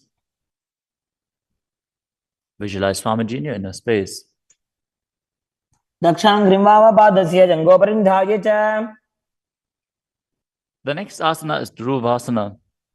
Stand on the right leg and hold onto the big toes of the left foot as you straighten the left leg out to the side and visualize yourself as the North Pole star as you rotate on the standing leg. एकेन हस्तेन दण्डरूपस्य एकस्य पादस्य अग्रं धृत्वा. The next asana is Trivikramasana. Stand on the right leg and lift the left foot behind your neck if you can. Then stand tall. Otherwise, you can pull the leg towards your chest. Then alternate standing and sitting. Perform the 3 steps of Vishnu as you visualize Lord Vishnu in your inner space.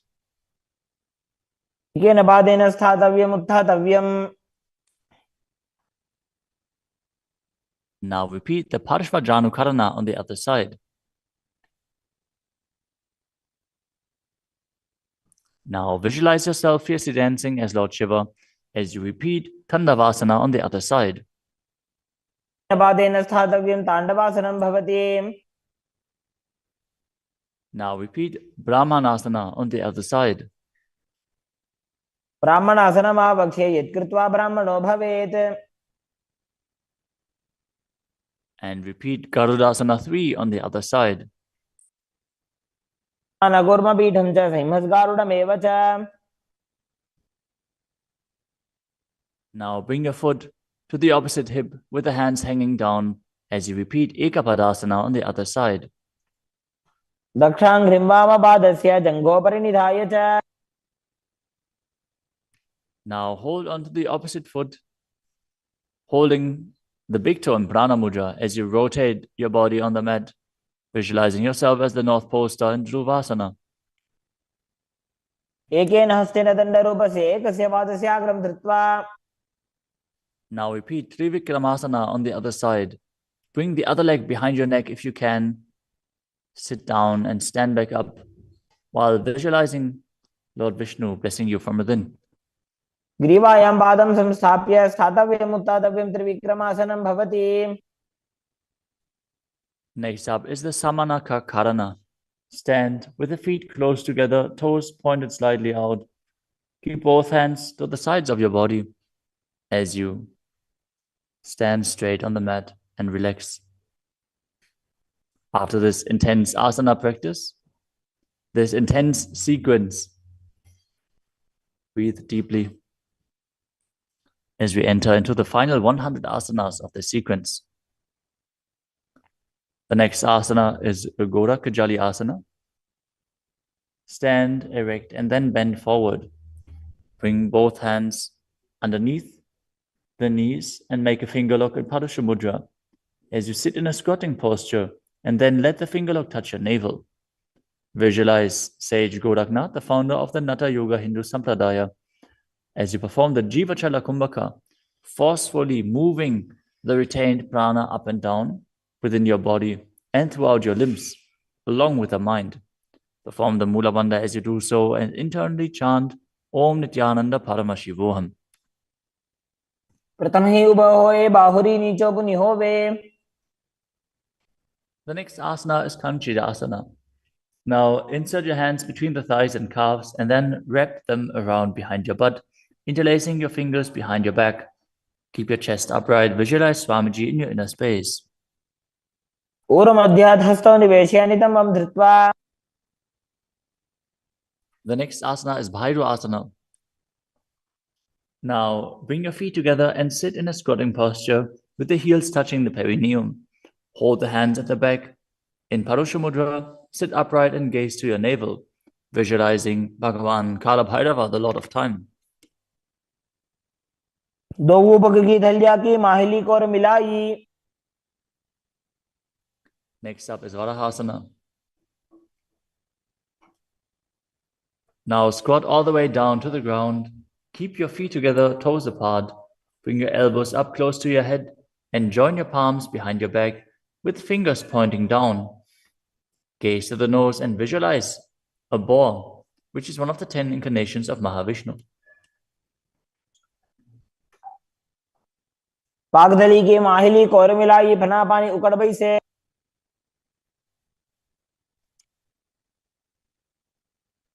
The next asana is Pripitasana. With the heels touching, bring your hips to the same level as your knees.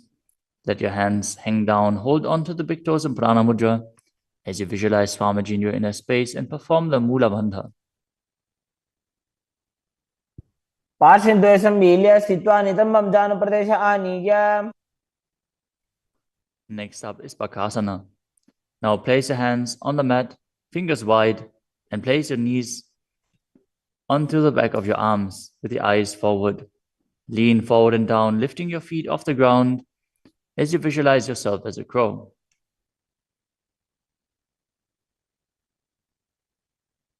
हस्ताभ्याम अवनिमवष्टभ्याम.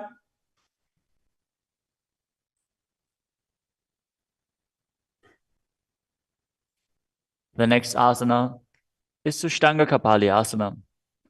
Now kneel down, head on the ground, with the palms spread for support. Raise your body on your head and place your legs into Padmasana as you gaze to the nose and visualize Swamiji in your inner space. आसन को गुण कपाल आछो होई. The next asana is Guptasana. Lower your body down onto the mat and sit in a kneeling position.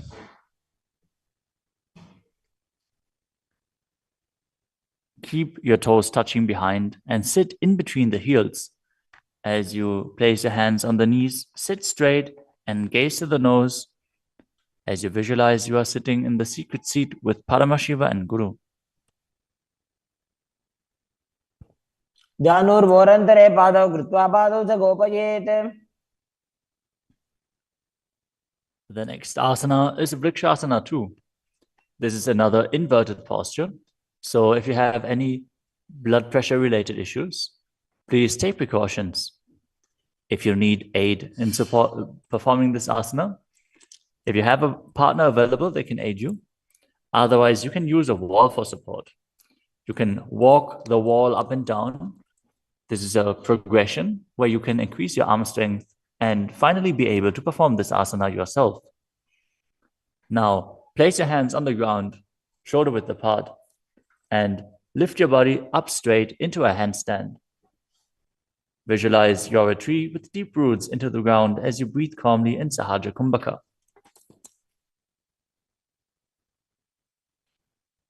सप्तचक्रक्षालनाद्य vrikshasana विशेषकान्. Next up is Shiva Asana. Move your hands closer together and again enter the handstand posture. Visualize Tejas energy is flowing to your third eye. As you gaze up to your third eye, the Tejas energy will rejuvenate your body. दो पग जोड़ी माही Gulf मिलाए. The next asana is Matsyasana too. Now visualize yourself as a fish as you enter a plank position. Lower your body down to the mat and push it back up again and again as you engage the Mula Bandha. निब्जं शयनं कूर्परो पार्श्वभागायाम् ऊर्ध्वकृत्य. Next up is Sarpasana too. Lie prone on your belly with the hands on the hips and lift your chest to the left and right, visualizing and moving your body like a snake. Next up is Nidalambanasana. Lay prone on your belly with the hands in Padma Mudra, the lotus mudra, holding onto the chin.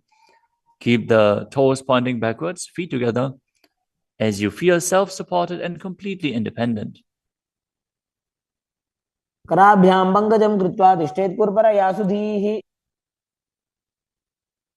next asana is Chaturasana. As you lay on your stomach, place your hands flat on the mat in front. Straighten your arms and bend your knees. Bring the feet towards the upper back and lift your head and chest up, visualizing yourself as an umbrella protecting your guru from the sun rays. The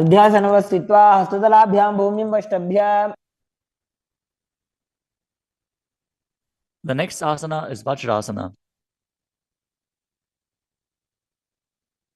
Now sit on the knees with the tops of the feet flat on the mat. Bring your butt onto the heels. Stretch your arms out in front and place the palms facing down as you bring your forehead to the mat. Gaze to the nose. Visualize yourself as Vajra, the weapon of Indra, symbolizing your indestructibility. इदानीं गर्भिणीनां योगाभ्यासो यथा लघु. Next asana is Meshasana. Now place your hands flat on the ground, shoulder width apart, and raise your hips up high into Gajasana. Then alternate striking the ground with your hands as you experience yourself as powerful as a ram. गजासन संस्थितो एकैकं बाहुं भूमौ ताडयेत्. The next asana is Ajasana. From Gajasana position, lift your legs up into the air and slowly bring your forehead to the ground. Visualize yourself as unborn, existing for all eternity. गजासन संस्थितो पादद्वयम् अन्तराले कृत्य. The next asana is Dhanantarasana. As you sit on your heels with the legs together, interlace your fingers around the toes. Pull the feet towards your perineum and then place your hands on the respective knees.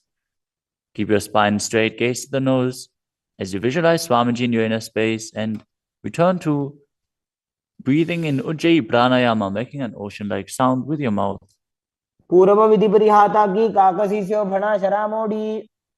Next up is the Angamotanam.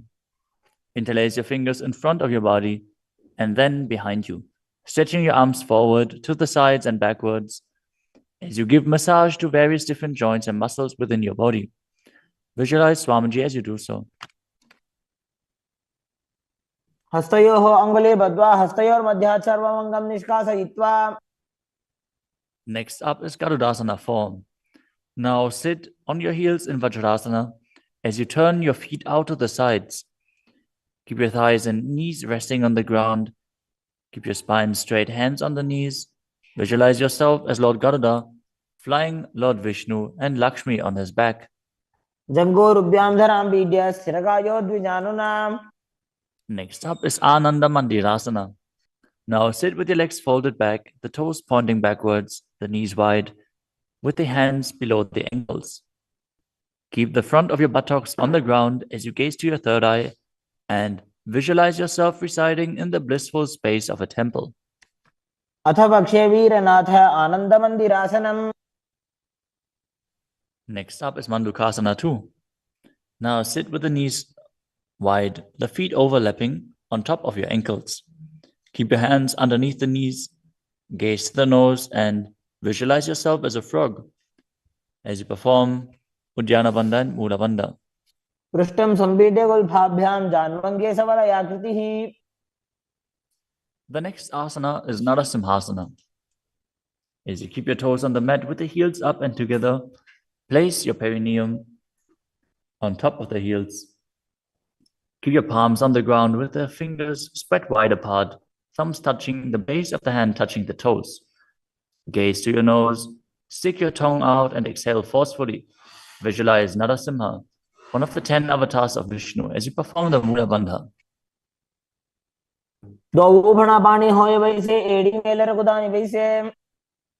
The next asana is Vishrakasana. Sit on the toes and place your perineum on the heels as you separate your knees and place them on the ground. Make a hollow of your palms and place it on your mouth. Keep your thumbs under the teeth and close your lips. Gaze to your nose. Inhale through the right nostril and exhale through your mouth as per your capacity in Vishraka Pranayama. Visualize yourself as Devi, presiding over any and all minuscule fears you might have.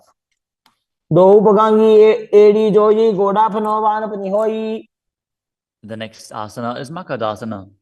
Now bring the soles together at the top of the feet on the ground.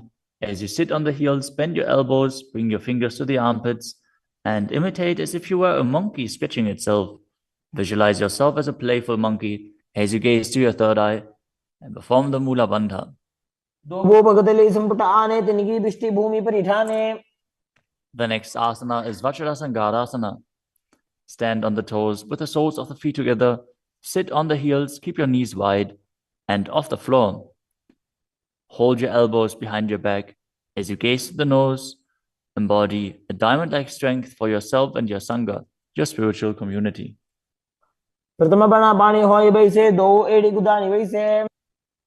The next asana is Kanjanasana. Now keep the toes down, ankles crossed behind, and sit on the heels. Place your palms on the mat to the sides as you gaze to the nose and visualize perfect health beyond any and all physical or mental ailments. The next asana is Kurmasana, the turtle posture. With your toes flat, cross your feet and place your perineum onto the back of the heels. Keep your knees wide and on the floor. Rest your hands on the knees. Gaze to the nose and visualize a turtle with a stable body and mind to live for hundreds of years.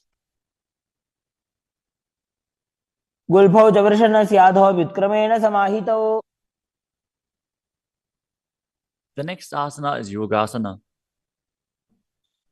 With the toes flat, cross your feet and place your perineum onto the back of the heels. Gaze to your nose and visualize Swamiji in your inner space.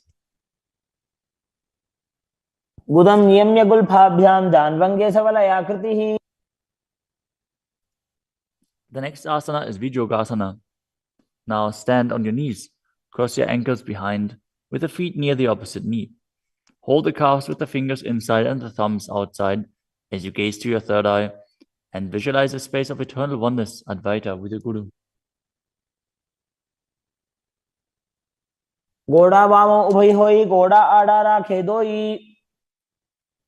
The next asana is Ushtrasana 2.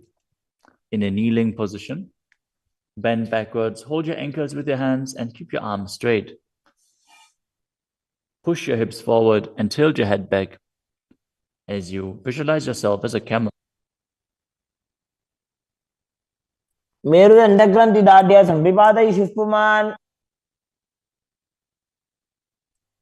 Next up is Jatyasana 2.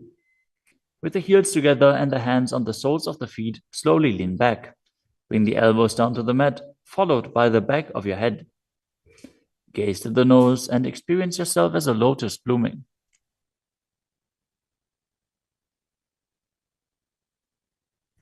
दो एड़ी संपुट करे, 16 मूल द्वारित धरे. Next up is Virattasana. Sit on the knees with the thighs and calves together. Lean back and touch your back to the ground. Then rise back up. Do this again and again as you visualize the healing and liberation of all causal subtle forms of your body. Gaze to the nose and perform the Mula Bandha. जंगा पृष्ठभूमो निधाय जंगोदरयोः ऊरुनि संस्थाप्य.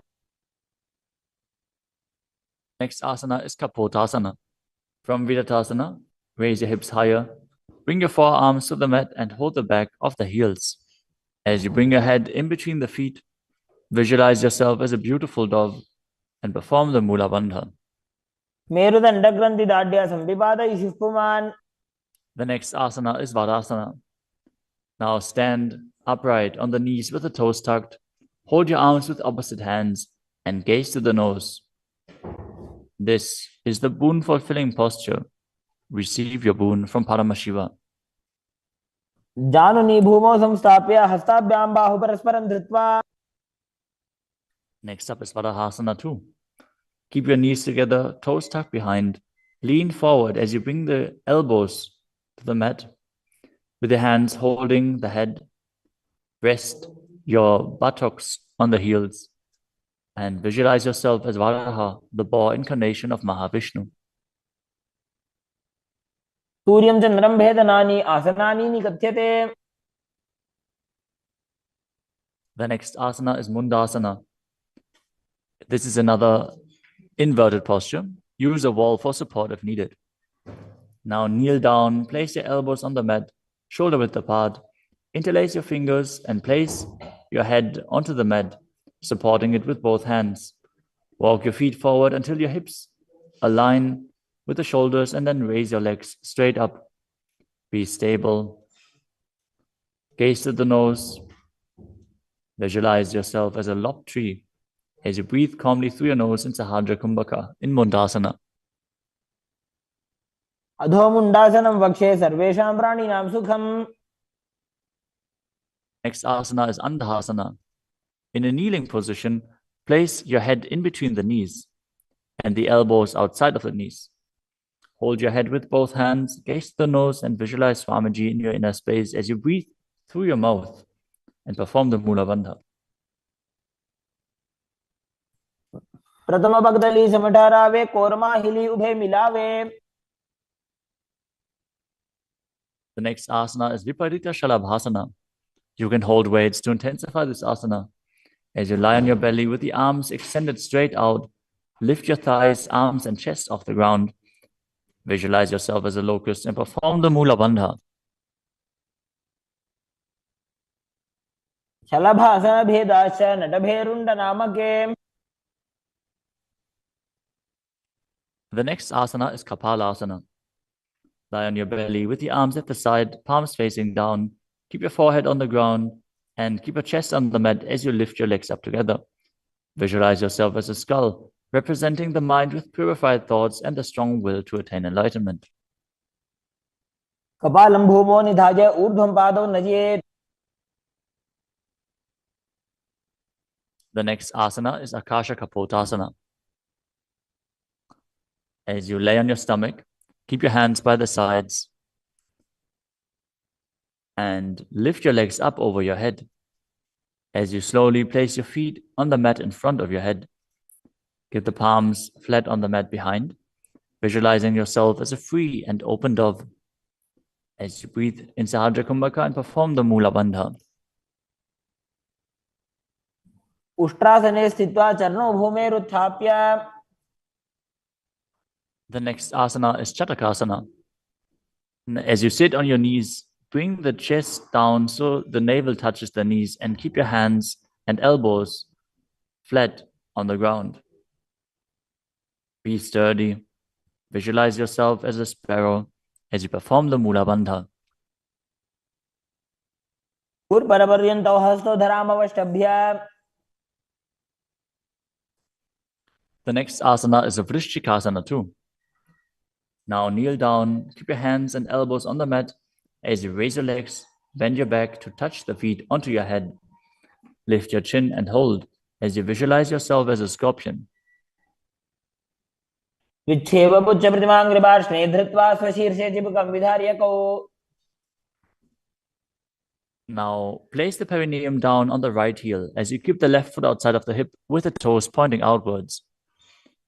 Now visualize yourself as a bull as you start breathing in the Antaranga Kumbhaka, forcefully inhaling through your nose, holding the breath for a short while and then exhaling slowly.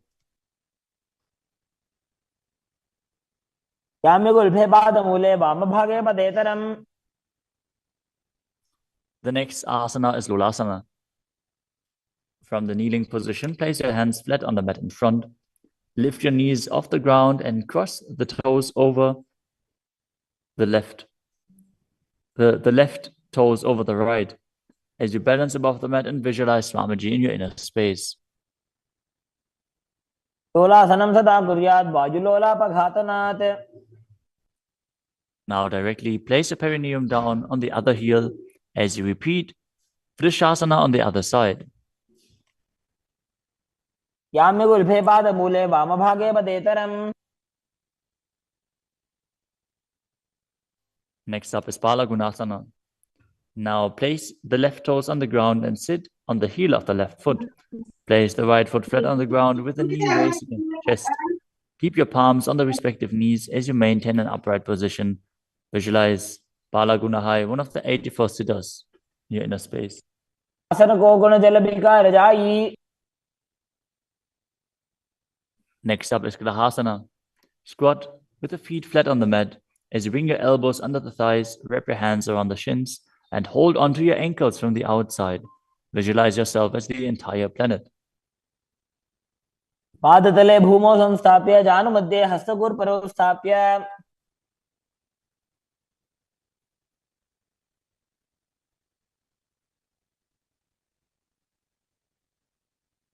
Next up is Balagunasana on the other side.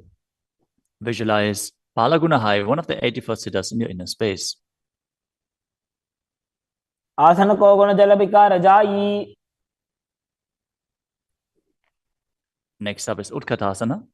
You can use weights to intensify this asana. As you squat on your toes with the heels up, the knees off the mat, place your perineum onto the heels and your hands on the respective knees. Keep your spine upright, visualize Swamiji in your inner space, and perform the Mula Bandha. विजास्पिजोस्येत ऊर्वजानु यत्रासने पादतलद्वयोपरि. Next up is Vajrasangarasana 2. Now sit on the toes with the perineum on the heels, the soles of the feet together. Keep the knees wide and off the ground as you hold the opposite elbows behind your back. Gaze forward as you visualize Swamiji in your inner space. प्रथम प्राणापानी होए जैसे दो एड़ी गुदानी वैसे. The next asana is Anilasana. Now squat or sit with the feet hip-width apart, with the hands under the soles of the feet from the inside. Palms facing down. Keep your arms straight, elbows at the navel, and gaze to the nose as you visualize you are able to consume and live off of air alone. दो हाथ भूमि पर ठाने कहनी जाड़ी ना भी लगाने.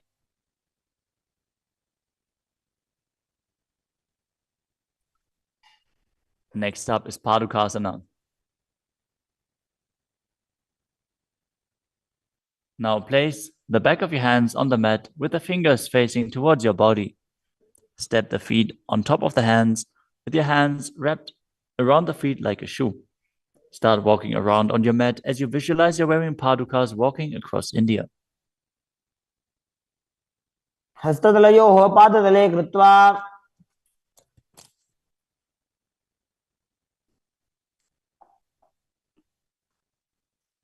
Next up is Kukkuttanasana. Now place your palms on the mat, raise both feet upwards into the air, and let them fall back down. Do this again and again as you visualize yourself as a rooster. हस्ततले भूमौ कृत्वा पादतले च ऊर्ध्वमुड्डानं कृत्वा. Next up is Viparita Nityasana. Now place your hands on the mat and raise your legs upwards into a handstand. As you move around on two hands dancing, feel yourself become free of all inhibitions. हस्ततलाभ्यां भूमिं वष्टभ्य. Next up is Kunjarasana. Now separate your feet and place one palm down on the mat with the arm straight. Bring the opposite arm towards your head. Be stable. Visualize Swamiji in your inner space. Breathe calmly in Sahadra Kumbhaka and perform the Mula Bandha. अथ वक्षे Mahadev कुञ्जरासनमुत्तमम्. Now exchange the position of your hands. Repeat Kunjarasana on the other side. Mahadev कुञ्जरासनमुत्तमम्. Next asana is Karambasana. Sit on the ground with your feet flat and the heels close to your body. Hold the respective ankles with your hands as you lift your feet off the ground and visualize yourself as a Kadamba tree, a pious tree that promotes a long life. पार्श्वभ्यां भूमिं वष्टभ्य हस्तद्वयेन गुल्फौ धृत्वा. Next up is Bhavana Muktasana. Now sit with the heels at the perineum, hold the knees with your hands and press them towards your chest. Visualize any excess water being released or balanced within your system as you perform the Mula Bandha. स्तुपादयोः पाणिं लात्वा स्वस्वनितम्बके. The next asana is Chakrasana. Now sit and lift one leg behind your head as you place both hands flat on the mat. Extend the opposite leg up with the knee straight as you lift your entire body up off the ground. Keep your chin up, gaze to your third eye and visualize yourself as a powerful source of energy. पूर्वदानं च दुष्पादपीठं वज्रासनं तथा. The next asana is Dhanurasana too. As you sit on the ground, hold the respective big toes in Prana Mudra. As you keep one leg straight and pull the other foot towards your ear, visualizing yourself as a bow. पादाङ्गुष्ठौ तु पाणिभ्यां गृहीत्वा श्रवणावधि. The next asana is Ashtavakrasana. Now lift the left leg over top of the left shoulder and bring the right foot across. Hook it over the left foot. Lean forward and down while extending the legs out to the side. Lift up your head and chest, find balance and visualize yourself as a flying crane. पाशिष्ठमथकौण्डिन्यम् ऊर्ध्वकुक्कुटमेव च. The next asana is Pranasana.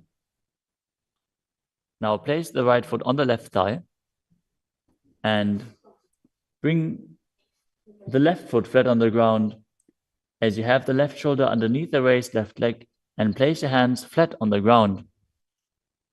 Press the right knee down with the right hand as you gaze to your third eye and visualize you're immortal and able to exist solely from prana. एतत् प्रभेदं वक्ष्यामि करोति यस्य चामरः. Next up is Parshva Matsyendrasana. Now keep one leg bent on the ground with a foot at the opposite hip and bring the other leg over top as you twist your body around the raised knee and interlace your hands below the raised knee. Gaze to your third eye and visualize the great sage and yogi Matsyendranath, the master of Hatha Yoga. वामोरुमूलार्पितदक्षपादो जान्वो बहिर्वेष्टितदक्षदोष्णा. Now repeat Chakrasana on the other side. Now sit and lift the other leg behind your neck, keeping your hands at the side and raising your whole body up with the other leg extended, gazing to your third eye and visualizing yourself as a powerful source of energy. पूर्वदानं च दुष्पादपीठं वज्रासनं तथा. Now repeat Dhanurasana 2 on the other side, holding the big toes of both feet in Prana Mudra as you pull the opposite foot towards your ear, visualizing yourself as a bow. पादाङ्गुष्ठौ तु पाणिभ्यां गृहीत्वा श्रवणावधि. Now repeat Ashtavakrasana on the other side, Now lift the right leg over top of the right shoulder. Cross the left foot over the right and extend the legs out to the side, balancing as you visualize yourself as a flying crane. वासिष्ठमतकौण्डिन्यमूर्धकुक्कुटमेव च. Now repeat Pranasana on the other side. Bring the other foot over top, shoulder underneath, push the knee down and place the other one on the ground as you visualize yourself being immortal and able to exist solely from prana. एतत् प्रभेदं वक्ष्यामि करोति यस्य चामरः. Now repeat Parshvamatsyendrasana on the other side, bringing one heel to the opposite hip, the other leg over top of the knee as you twist your body around and bring your hands underneath and interlace the fingers behind your back, twisting your body even further, gazing up to your third eye and visualizing Matsyendranath. वामोरुमूलार्पितदक्षपादो जान्वो बहिर्वेष्टितदक्षदोष्टा. Next up is Ardha Paschimottanasana. As you keep one leg straight and press the perineum with one heel, lean your chest forward and down, hold onto the front foot and bring your head towards the knee. Visualize Swamiji in your inner space. एकं पादं प्रसार्य एकं पादस्य पार्श्वना Seoni सम्पीड्य. Next up is Kranchasana. Now place your left ankle outside of the hip, hold the sole of the right foot and lift the leg up towards your forehead. Keep the knees straight. Visualize yourself as a crane as you engage the Mula Bandha. उत्तानपादं क्रौञ्चं च मरीचिं वीरभद्रकम्. Now repeat Ardha Paschimottanasana on the other side, keeping the opposite heel against the perineum, leaning forward and down. Perform the Jivachala Kumbhaka, moving the prana up and down within your body.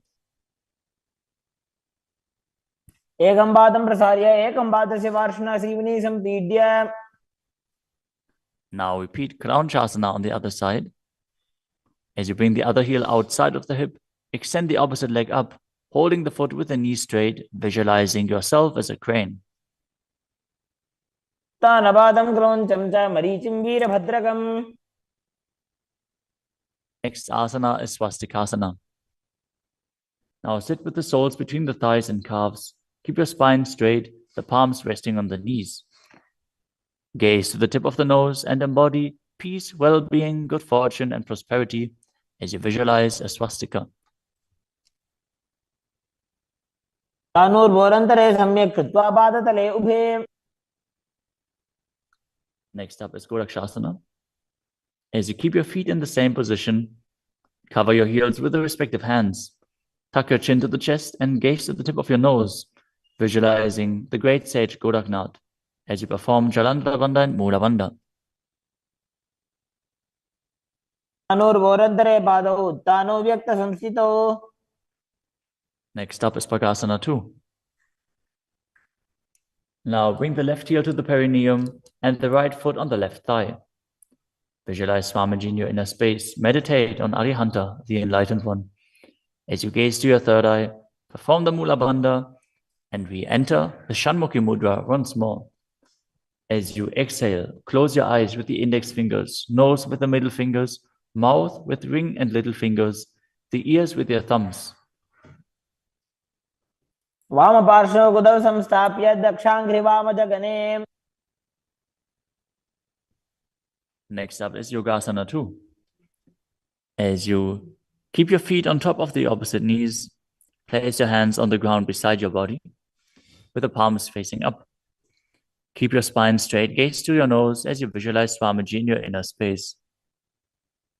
Start breathing in Kakachantra Kumbhaka, rolling up the tongue and keeping your mouth in the shape of the beak of a crow. As you inhale through the rolled up tongue, cooling down your body. उत्तानौ चरणौ कृत्वा संस्थाप्योपरि जानुनोः. Next up is Urdhva Kukutasana. Now rotate your hands next to your body and push your body off the mat, visualizing yourself as a rooster.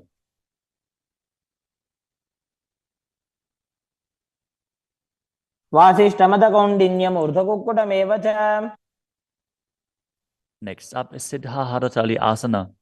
From Padmasana, insert both hands through the knees and place them on the mat. Avoid lifting your body up. Stay seated in this position as you gaze to the nose and visualize Swamiji in your inner space.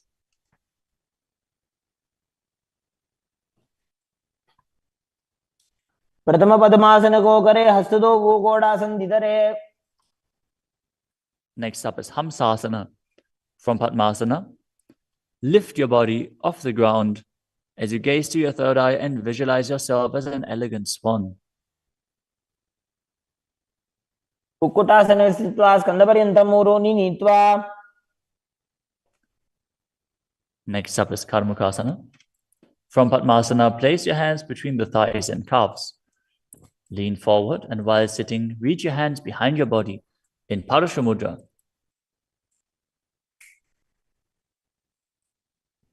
As you bring your forehead to the floor, gaze to the nose, visualize yourself as Lord Shiva's bowl. प्रथम पद्मासन को करे, गोड़ासन दिमाही करी धरे.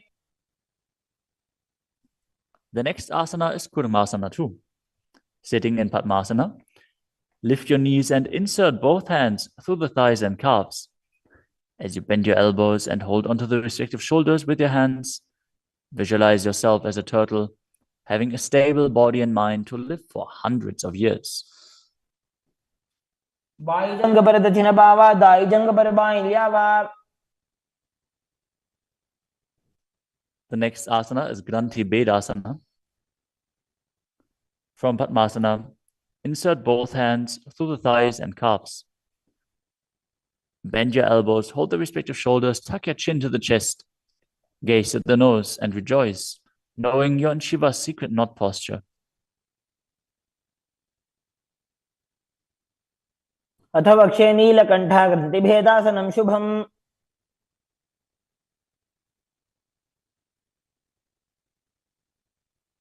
The next asana is Uttana Kurmasana. From Padmasana, insert both hands through the thighs and calves. As you roll onto your back, hold onto the respective shoulders with your hands and gaze to the nose, embodying a turtle laying on its back.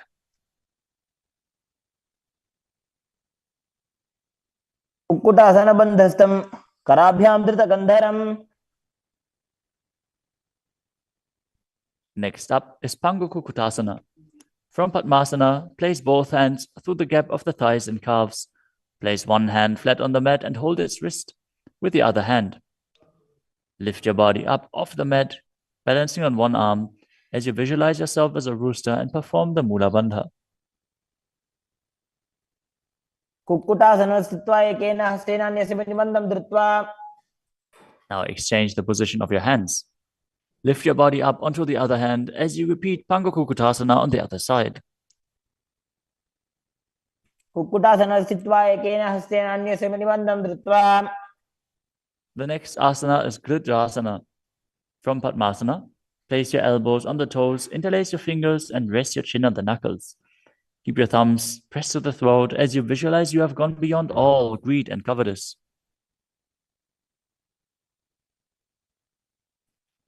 जानोर्भोरन्तरे पादौ उत्तानो व्यक्तसंस्थितौ. Next up is Padmasana 3. From Padmasana, hold one hand over the other with the palms facing upwards. Keep your spine straight, gaze to the nose, and visualize Swamiji in your inner space as you perform Mahamudra Bandha. All three bandhas engaged. उत्तानौ चरणौ विधाय विधिवत् शक्तिस्थितौ योगिरात्. Next up is Padmasana 4. From Padmasana, place your palms on top of the knees. Keep your spine straight, gaze to the nose, engage the Mula Bandha, and visualize Paramashiva in your inner space. एतत् पद्मासनं कुर्यात् प्राणवायु प्रसिद्धये.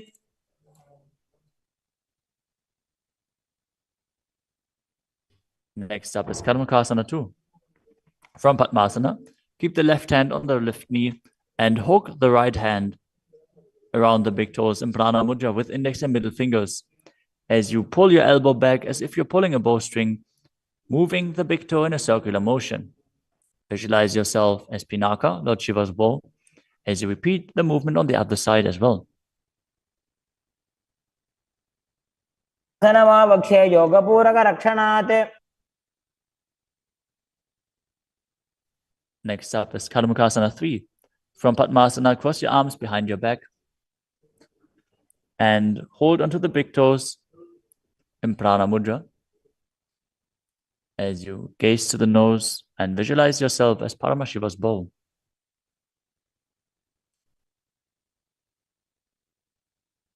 आसनमाक्षित्य उदरे पूरयेत् सुखम्. Next up is Dridhasana. Now maintain Karmakasana 3. Lift your chest up and gaze to your third eye, visualizing that you are the action of Paramashiva's third eye, destroying anything you come across. ऊरुभ्यामुपरि स्थाप्य पादयुग्मं प्रयत्नतः. Next up is Nagadasana. From Karmakasana 3, with your arms behind your back, roll onto your back. Hold on to the big toes if you can. Otherwise, lay on your arms in Padmasana as you gaze to the nose and visualize yourself as a snake. प्रथम पद्मासन को टाने, दो हाथ पाछाने आने. Next up is Kandukasana. As you lie on your back, bend your knees with the feet off the ground. Embrace your knees to the chest with the head touching the knees. Roll your body up into a ball as you breathe in Sahadra Kumbhaka.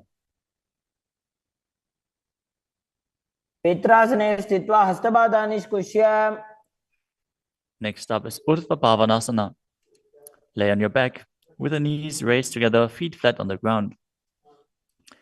Interlace your fingers behind your neck as you gaze to the nose and visualize Swamiji in your inner space. प्रथमे सूधो सैनग्राभे गोडा उभा राशि मिलावे.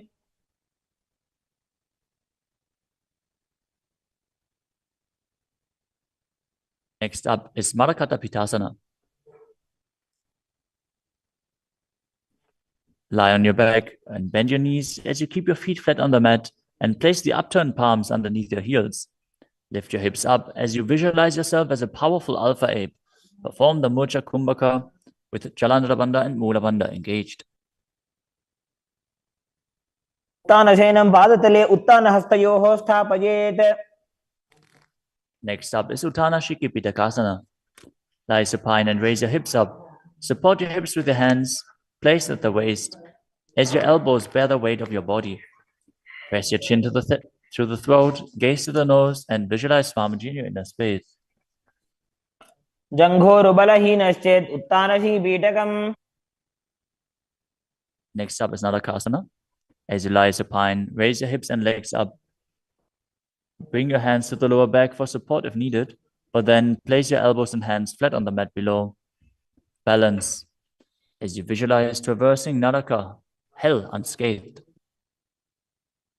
ग्रीवाकण्ठेन भूमिं विष्टम्भ. Next up is Tiryanokasana. From Nadakasana, bring your hands to the lower back and keep your elbows on the mat. Raise your legs up vertically and slowly lower and angle them down, keeping your core engaged. Visualize your abode crossing the ocean of samsara. नौकावत् स्थित्वा ऊर्ध्वं पादाग्रद्वयं नजेत्. The next asana is Dvajasana. Now bring your arms back flat on the mat. Keep your legs straight as a flagpole as you visualize yourself as the KAILASA flag, respected across all nations. नौकावत् ग्रीवा पृष्ठगोर्परैः भूमिं वष्टभ्य. Now gently lower your body down to the mat as you lie supine. Contract the perineal region and pull the Kundalini Shakti up your spine, performing the Shakti Chalan Mudra. Bring it up to the Brahmarandha.